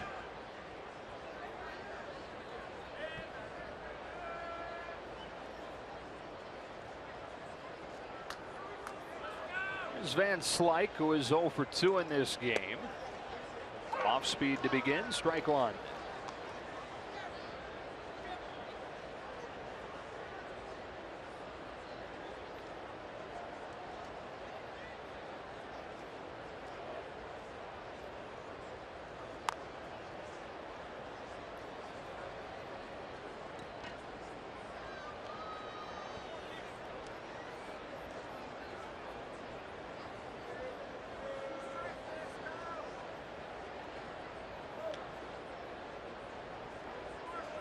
Tyler Anderson, 26 years old. His college ball at Oregon. It's a first-round selection in 2011. Actually drafted before Trevor Story by the Rockies in the first round that year. All-time strikeouts leader, Oregon Ducks history. It's actually a program that has had success recently, but was shut down for an extended period of time. Just revived a few seasons back. Made a trip to the College World Series. There's a 1-2. And Van Slyke floats one into center. Blackman coming on to make the play. Back to first goes Turner, 1 gone.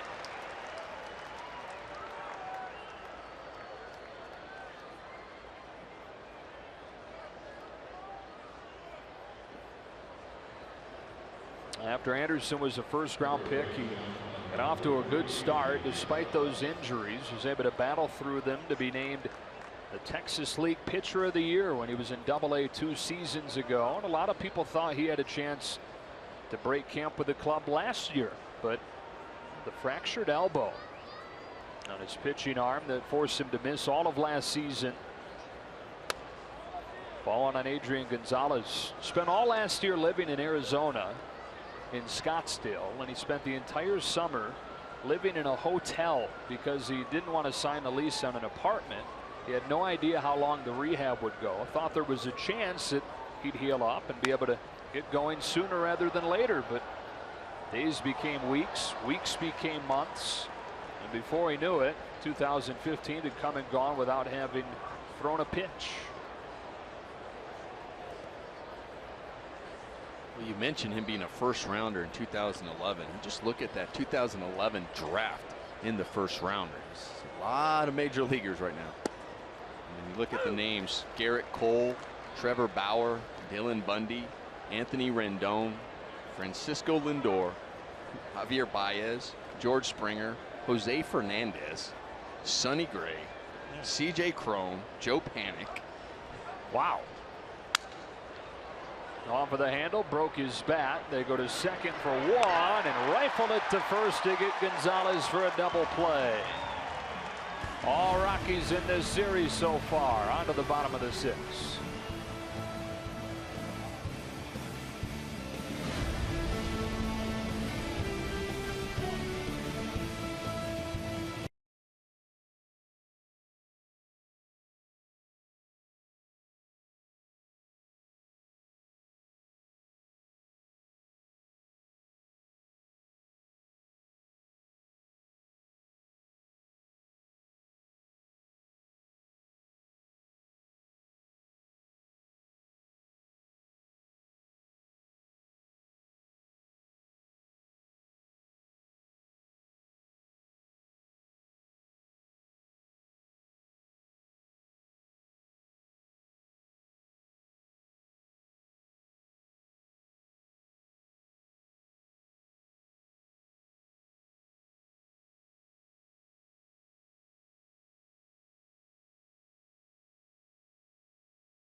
Become very accustomed to Julio Urias as a starting pitcher for the Dodgers. A different setup tonight, though, as Dave Roberts told us he brought him in to provide this team some length as they sent Ross Stripling back down. And the next few days, that will be his role, to provide length. After that, he is an option to be a starter, possibly over the weekend, depending on how guys are able to come back from their different injuries. All right, how about him shedding the glasses, guys? First time we've seen him without the glasses on. As he makes his first relief appearance. The guys that Kelly was referring to would be Rich Hill coming out of his side work today, which they said was aggressive, and he threw all his pitches and he felt really good. And then also Bud Norris back in LA had a side work, and that seemed to have gone well. So they're waiting for that all to get processed and to watch how much Julio works here tonight to start to kind of plot out the rotation. It's a long conversation between him and A.J. Ellis. You know, once again, he's calling them back just to get on the same page. But interesting, because it's not like it's Julio's first time up here.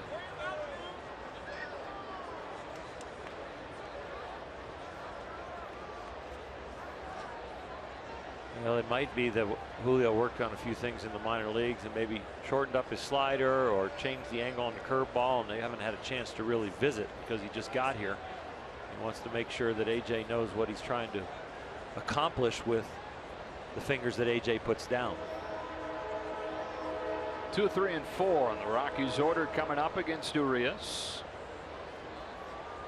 Ready for his first Coors Field experience. LeMahieu homered against Stewart. That takes ball one.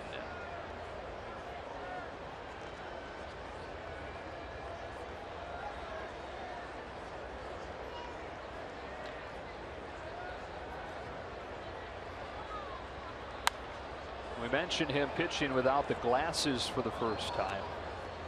The reason that he wears those, he had a benign mass behind his left eye. And throughout his childhood, growing up into his teenage years, he's had 4 operations on that eye to remove that mass. He said, God gave me a bad left eye, but a great left arm. It's well said.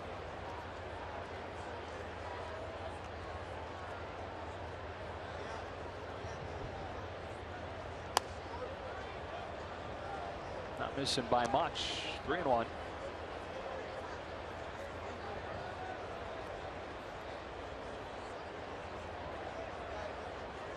Gonzalez and Arenado to follow in the 6th inning for the red-hot Colorado Rockies. 3-2.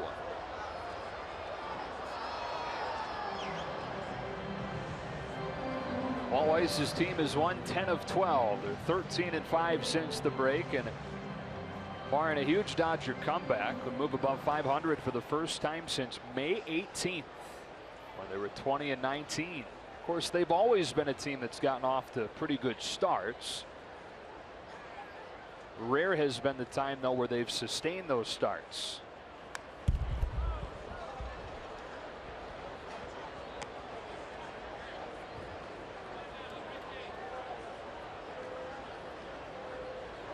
They were 16 games below 500 at this point in the season last year. They were 15 and a half out of the NL West.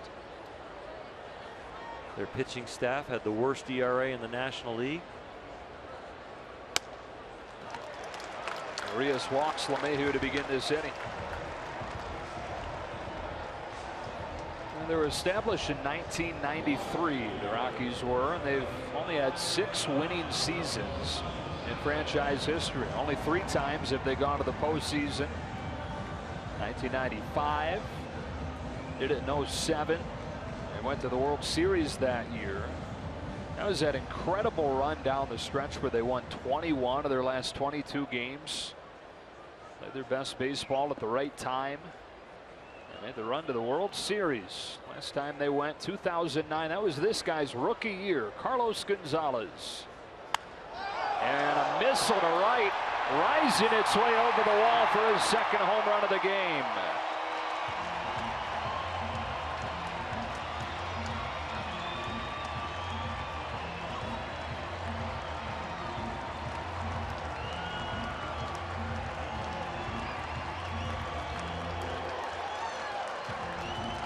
One breaking ball he threw to DJ LeMahieu before he walked him, didn't make it to the plate, and this one doesn't make it to the plate either. It just kind of hangs up there and spins. We talked about young rookies pitching in this ballpark and how you have to get used to it, start to understand what your pitches do here at this altitude, and I'm sure that's a lesson Julio's going to learn right there, because the 2 breaking balls he's thrown so far have just stayed up right around the shoulders. 5 home runs allowed by Dodger pitching tonight. That's a new season high as Nolan Arenado pulls it foul.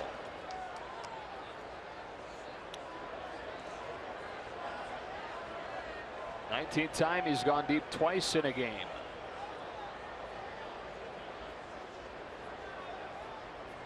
This is actually only 1 run short of the most runs allowed by Dodger pitching in a game. Gave up 12 runs first week of the season in San Francisco.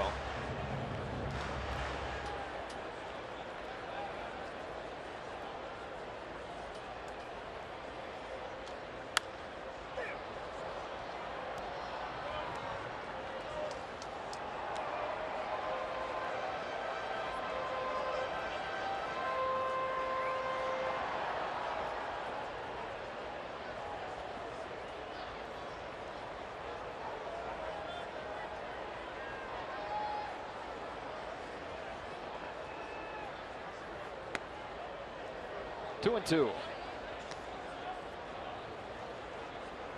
We've seen a lot of times when Julio Urias has been pitching here in the big leagues where he throws those balls that are just borderline and he just misses the call, and he even has this look on him like, man, that's a ball.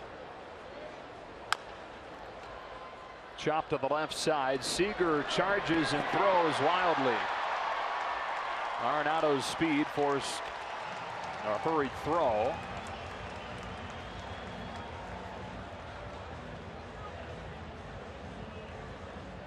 Oral, did the zone noticeably for you get incrementally smaller as you went up the ranks?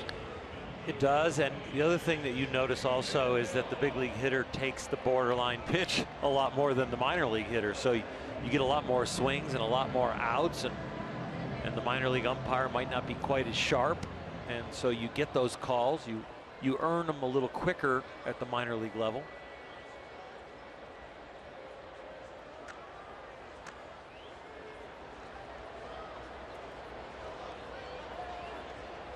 Couple of highly touted prospects here, and Urias and Dahl facing off. And Dahl hits one into right center. That will drop in for a base hit. Arenado heads to third.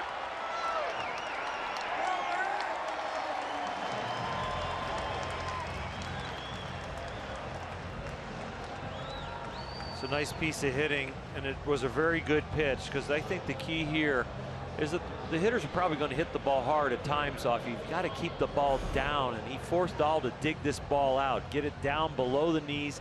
It's a great piece of hitting to be able to elevate that ball and hit it on a line. And Julio pitches down there at the knees or below.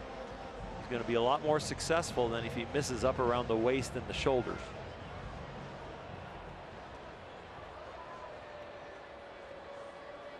So the first four have reached against Urias in his first major league relief appearance. And now trying to become the first guy to retire, Mark Reynolds, tonight. He's got a home run and a pair of singles. Bounce to third. Turner goes to second. Kendrick goes to first. Now they come home, and Arenado's in there safely. So they get two. Arenado scores Colorado's 12th run. Well, the reason they had a chance at Arenado is Arenado took his time to going down. He was making sure he threw it to second, but he was also making sure that the turn at second base didn't come home. See him hesitate, wait. Now he didn't take off. He was thinking if I take off that they might have a chance at home, but after they turned two, it gave Adrian a possible chance at home plate.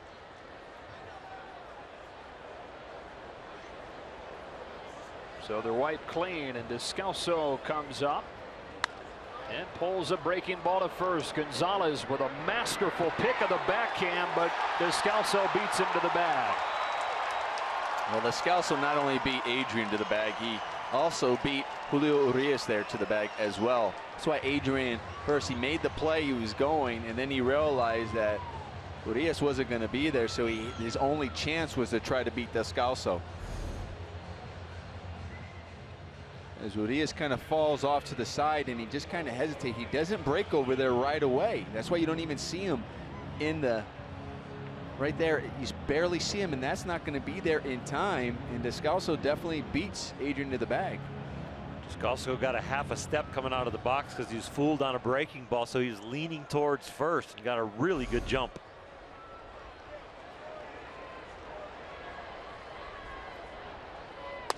Hundley looks at strike one. So the Dodgers have given up what matches a season high 12 runs.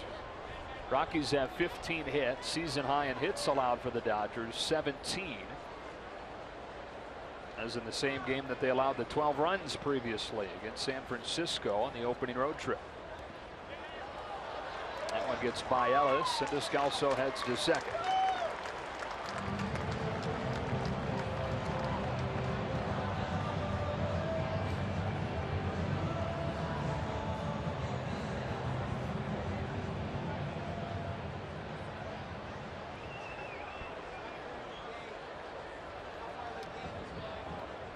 Rough nights for a pair of Dodger rookies, and Brock Stewart and now Julio Urias, who's allowed 3 runs here in the 6th inning, and his 1-1 to Nick Hundley is fouled back.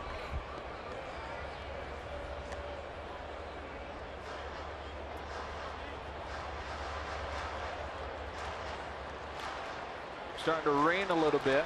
Hard to tell, but it is sprinkling some.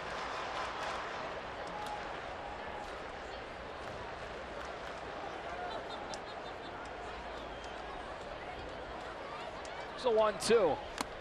foul tipped into the mid for strike 3. The Rockies add 3, and it's 12-2 to the late innings.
To you by Nissan.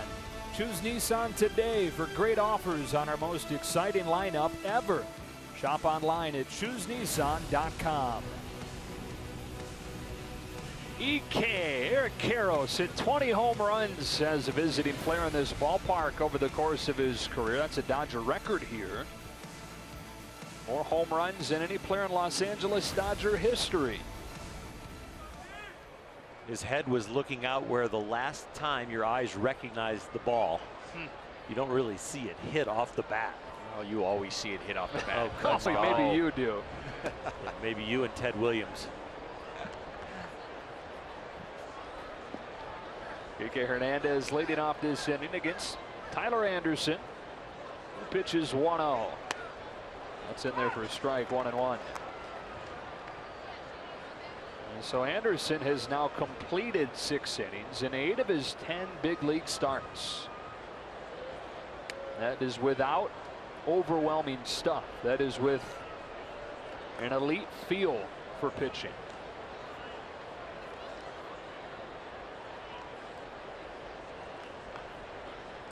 It's 2-1, 3-1.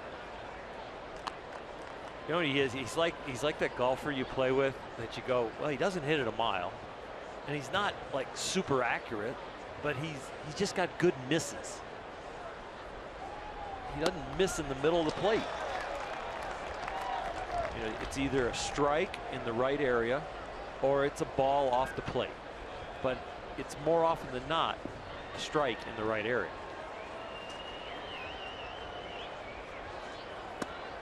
Like that pitch right there. Yeah, it's a walk, and you don't want to walk somebody 12-2, but his pattern, the way he shoots his gun, he's got real good spray pattern. You made the golf comparison. In golf, they say it's not how many good shots you hit, it's how many bad shots you don't. Exactly. You know, you miss to the right part of the green, you know, the wide side of the green. You're going at the pin, but if you miss, you're still on the green. You're not in the rough or in the trap, and that's what it is as far as a good feel for pitching that he is showing. Jock Peterson stands in and looks to strike 1.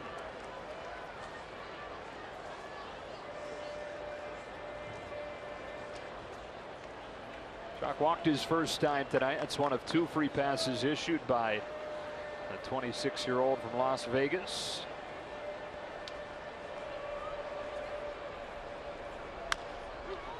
Chop to first. Reynolds goes to second. Anderson covers for the double play. 3-6-1, and they're wiped clear. Didn't get a Howie Kendrick bobblehead Tuesday, August 9th, when the Dodgers play host to the Phillies. They'll be available to the first 40,000 fans in attendance, courtesy of Farmer John. Go to Dodgers.com/promotion. So we're all Phillies fans right now as they play the Giants in a 4-4 game in the 11th. That game's been in the 11th for a while. Maybe the scoreboard's broken out there. We need to check our app.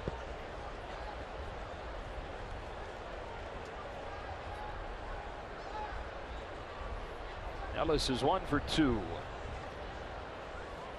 of the 5 Dodger hits tonight. And 5 hits last night as well in a 7-3 defeat. Trailing by a bunch here in the 7th. MLB app has it 4-4, bottom of the 11th, 1 out. The Phillies have a man on first.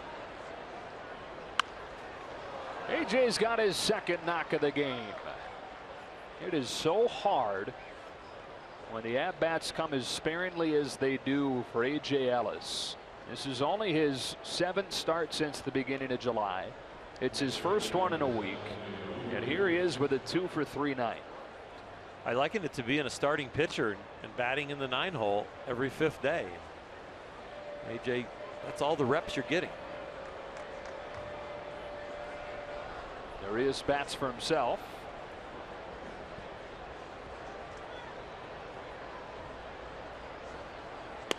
Strike 1.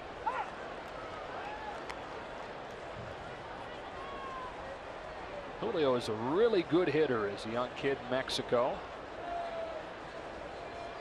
He has 1 base hit so far in his major league career. I think that could probably be said for just about any big league pitcher, though, right? That they're a really good hitter as a kid. How are you, Oral? Or they'll say they were. Yeah. Oral? I don't want to brag. Yeah. You were the Nomar Garcia Parra of your Little League. Exactly. Right? Yeah. We'll tee you both up. Put you both on a pedestal.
Of innings from a team thrown by relievers in Dodger history. This group right here has a larger percentage of the chunk of innings thrown by this staff in Dodger history, at least in LA Dodger history. So 38% of the team's innings thrown by relievers. So Julio Urias out there for his 2nd inning of work. That's why they had him hit for himself. So he can chew up some innings here and get deeper into this 12-2 game. Bullpen's been good, but it's been used more than any other in baseball since mid-May. The They were taxed last night because of Brandon McCarthy's short outing. And again, put into work earlier than you'd like tonight. Rafael Yanoa leading things off against Urias, taking ball one. Just called up yesterday. It's a corresponding roster move with Trevor Story's injury.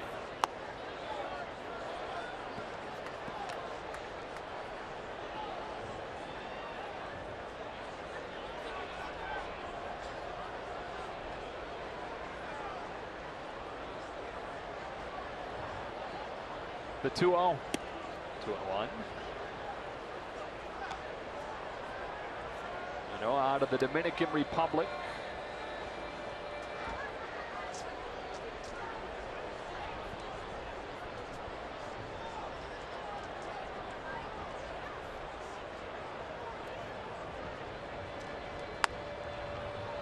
Pops the mid at 93, and it's 2-2. Dodgers led this game 2-0 after a half inning on Justin Turner's home run. But 5 in the first, 4 in the fifth, and 3 against Urias in the sixth for Colorado. Noah pops it up. Adrian Gonzalez into foul ground for the first out. We talk about the MLB at bat app. We've got it cranked up here with the can't really see it. Yeah, it's kind of washed away. You could just tell them. What are you taking? Well, a look I was at just right watching the Giants-Phillies game, and they just had a possible double play ball, an umpire review, and the Giants did turn a double play to get out of a jam in the bottom of the 11th, so they're going to the 12th. It was 2 on with 1 out, right, for the Phillies. Yeah. Yep. And then I'm watching. I got the updates of our game here, watching the box score, yep. So definitely worked. So the Giants and Phillies play into the 12th. Charlie Blackmon taking strike 1. Quite an off season for Charlie Blackmon. In a 1-week stretch, he went elk hunting in Idaho, deep sea fishing in the Gulf of Mexico, and went for a ride with the Blue Angels. Said he passed out multiple times during his flight with the Blue Angels on barrel rolls and flips that they were doing. He was on a show on the Sportsman Channel. So they packed that all into a week, followed him around with a camera crew. Camera crew is not there, though, at a Nuggets game that he attended this winter. They pulled him out of the crowd and gave him a good hand. Here's Charlie Blackmon of the Rockies in attendance. They had him shoot a half-court shot, and he made it. Oh, my God. He's the most interesting man in the world. And that's what they didn't get that on camera. He's probably going, of all things, I could have. Did he get $10,000 or a new car? Or win it for somebody? He could use a new car. He's still driving the same car that his parents bought him in high school. 2004 Jeep Laredo. Not that there's anything wrong with that, but he's making $3 million this year. Still rocking the 04 Laredo. Good for him. Carlos Gonzalez said during spring training, it's not even fun to look at. 2-1 on LeMahieu. He is uniquely Charlie Blackmon.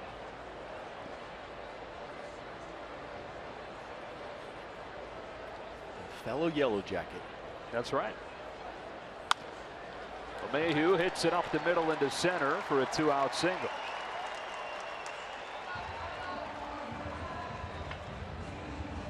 Time now for the top tier plays brought to you by Arco. Speaking of Carlos Gonzalez, this wasn't fun to look at either if you're a Dodger fan. 2 home runs tonight, 23 on the season now. 2 of the 5 long balls the Rockies have hit tonight. That's a season high allowed by Dodger pitching. Season high 5 home runs, season high 12 runs, and 1 short of a season high in hits. They've given up 16 tonight.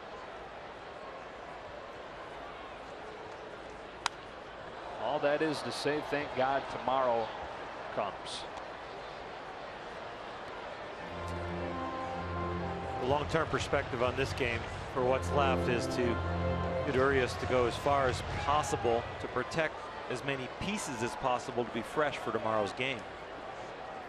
Unless the Dodgers all of a sudden put a 6 or a 7 spot on the board in the next inning, Pushes one to Seager, and Kendrick covering at second, and the inning. And Gonzalez, oh no, never made it out of the batter's box.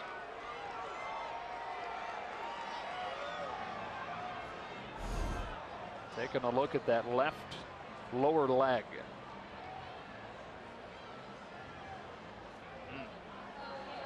Rolled that ankle, and you hope that's all it is. Already lost Trevor Story to the season-ending thumb injury. They'll hold their breaths here in Denver with their star Gonzalez crumbling out of the batter's box.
Stays in the game after hitting. He plays left. That moves David Dahl from left to right. And Carlos Gonzalez comes out.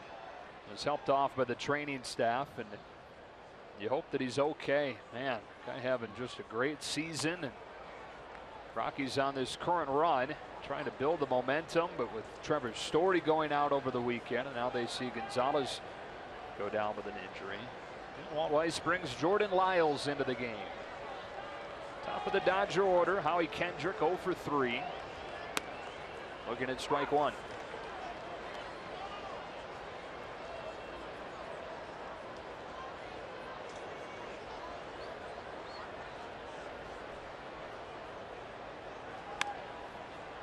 Right back to the mound. Kendrick first out of the 8th. Brings up Corey Seager, and you can celebrate Corey Seager's All-Star season Thursday, August 25th, when the Giants come to town. First 40,000 fans in attendance get a Corey Seager bobblehead from your Southern California BMW centers. Go to Dodgers.com/promotions.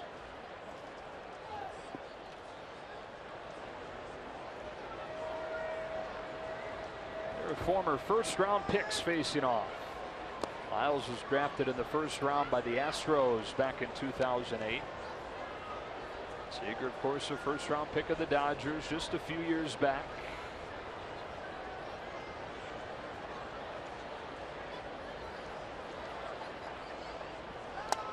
Converted starter. And a full-time starter as recently as opening the season in the rotation. But he's moved into the bullpen.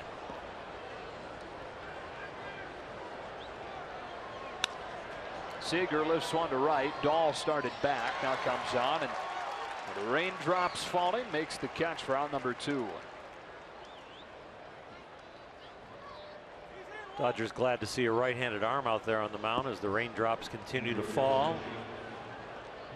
Tyler Anderson did quite a number for 7 innings on him after a 2-spot in the first. An awful lot of outs on his fastball. Second amount of outs tonight from Tyler Anderson on his changeup. And only got 4 on his cutter and 1 on a slider, but 10 outs tonight via his fastball. As Taylor bats with the bases empty and 2 gone and lifts a fly ball to left for Yanoa. That's a 1-2-3-8 for Jordan Lyles, sending us to the bottom half in a 12-2 game.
That playing time figures to go up some. He's a middle infielder. With Story's injury, he'll play a more significant role.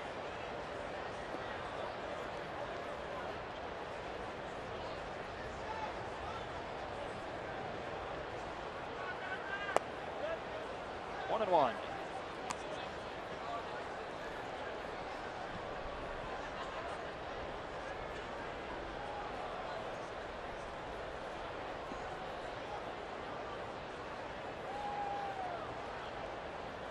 This will put the Rockies above 500 for the first time since May 18th when they were 20-19. It'll be their 11th win in their last 13 games. And it'll bring them within 2.5 of the second wild card. 2-2.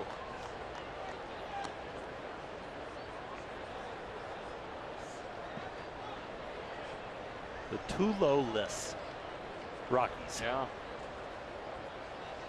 And now the storyless Rockies. Adames bounces one by Gonzalez into right. He's thinking 2 out of the box. Van Slyke does a nice job to cut it off and hold him to a single. Time now for the Quicken Loans Rocket Arms. We look at tomorrow's starting pitching matchup in this series finale. It'll likely be the Dodgers trying to avoid a sweep. Kenta Maeda pushed back a day. He's been so much better with an extra day of rest this season. Tyler Chatwood under the radar, one of the best starting pitchers in the National League this year.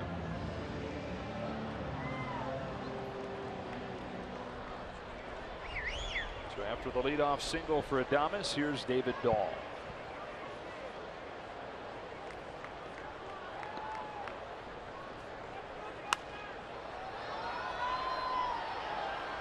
Dodgers hoping that Kenta Maeda, the extra day's rest, brings the effectiveness that we have seen statistically that when he gets normal rest compared to an extra day or two.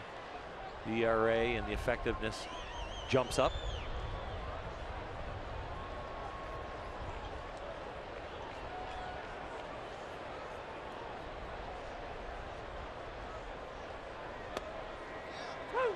Two. And they're also hoping that Urias can finish off this inning as well, and doing what he was called upon when he got called up today, is to give them some length, come into games out of the bullpen, gobble up some innings. And he strikes out Dahl for out number 1.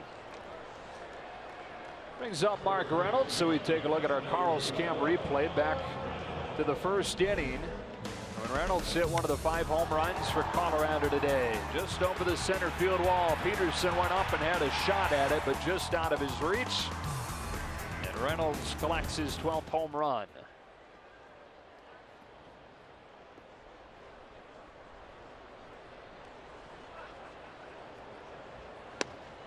And for the folks back home just joining us and seeing that, he did get his glove back.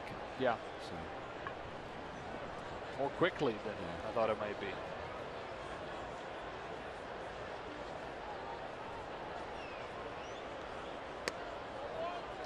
It's interesting that we're sitting here talking about hoping Urias can eat up some innings, when you consider that the whole story around Urias this year is making sure those innings don't get too high.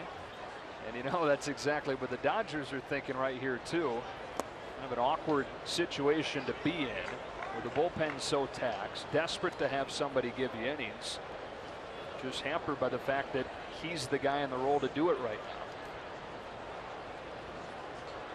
now. They have played through an awful lot of injuries, and the ace Clayton Kershaw got moved to the 60-day DL today, but that was just really a paperwork move. He wasn't going to be back before that date anyway.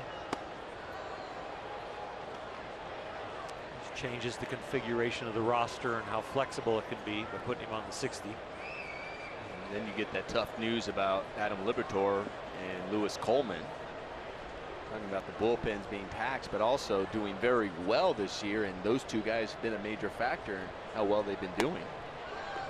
Back-to-back Ks for Urias, 2 gone.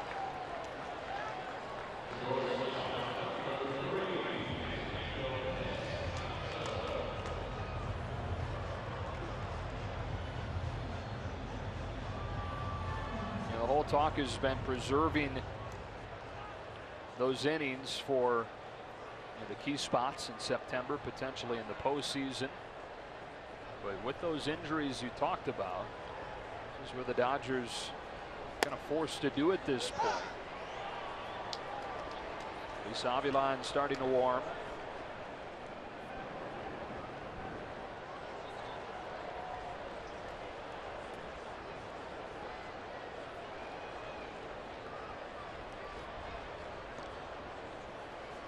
One to Descalso, and it's 0-2 as we've seen Urias start to settle in after his first major league relief appearance. Maybe something to that, having to get ready in a hurry as opposed to having the whole day a lead up as a starting pitcher.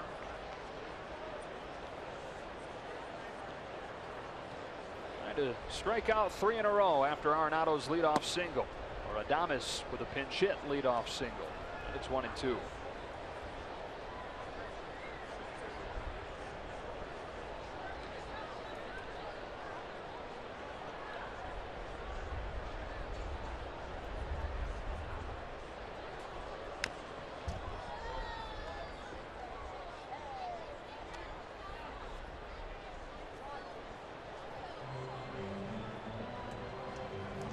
Still 4-4 in Philadelphia. Giants and Phillies. First and second, 1 out for the Phillies, though. I think Bruce Bochy's about to make a pitching change. On my app, they just went to commercial.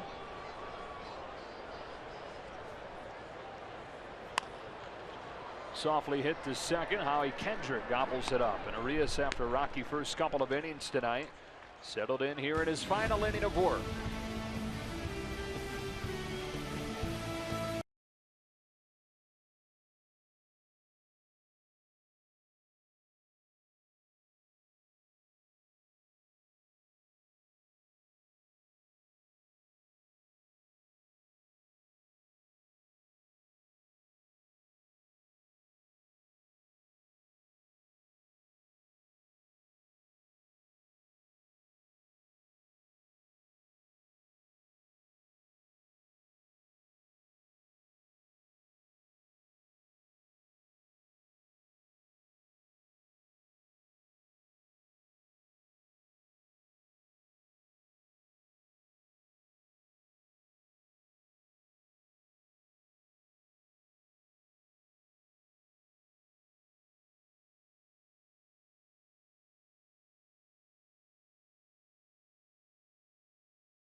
Premium, the #1 live streaming sports service. You can watch every out-of-market game live in HD and on over 400 supported devices. It includes a free subscription to @Bat Premium, the #1 app for live baseball. Blackouts and other restrictions do apply, but visit MLB.tv for details. The app that we've been talking about all game. You are just getting better and better every time you do a read. What's your app telling you on that Giants game, Al? First and second, 1 out. Jake Peavy just came in for the Giants in relief. The Phillies are threatening again, bottom of the 12th. Christian Adames into the game at third, replacing Arenado. Gonzalez Germain comes in, and Scott Van Slyke swats it to LeMahieu. Now Jake Peavy moved to the bullpen with Matt Moore being acquired from Tampa Bay. And I believe this would be his, it'd have to be his first relief appearance. And he just got a ground ball to third, but Nunez booted it, so now it's bases loaded, 1 out for the Phillies in the bottom of the 12th. Possible walk-off. Wonder if Matt Duffy would have made the play. Very much a routine topper. He should have had it.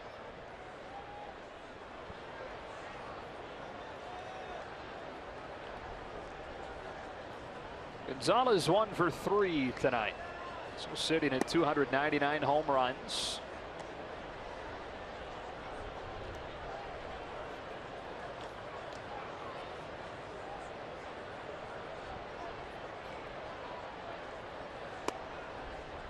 One and one.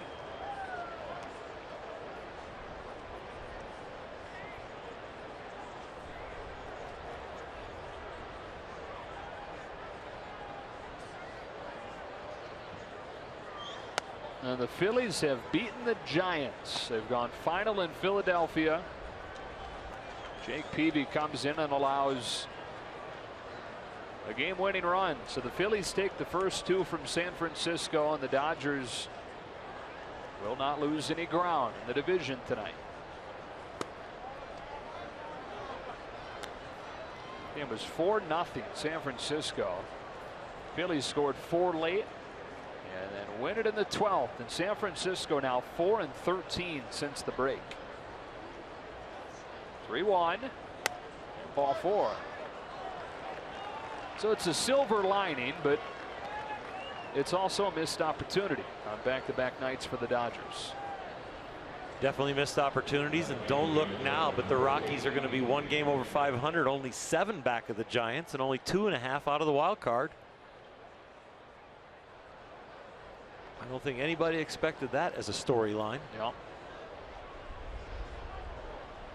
Kike Hernandez 0 for 2. He's got a walk. And the Cardinals, by the way, won tonight, beating Cincinnati, and so the Cardinals are now in position to be the second wild card team, and that would keep Colorado 3.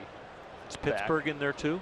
Yeah, and that's the issue, is that Colorado's only 3 back of the second wild card, but there's a bunch of teams that are in that picture. Bounce to third, Adames to second, LeMahieu to first, bringing an end to this rough night for the Dodgers. 7-3 in the opener, 12-3 here in game 2 as the Rockies launch 5 home runs. There's your winning pitcher. Tyler Anderson was really good tonight. 7 full innings. That guy there, Reynolds, went deep. Yeah, the Dodgers have dropped back-to-back games for the first time since the opening series of the second half. Time now for the Lexus player of the game. It's Carlos Gonzalez, who hit 2 home runs himself. And you hope for the Rockies' sake that he's okay after stumbling coming out of the batter's box in his last at-bat.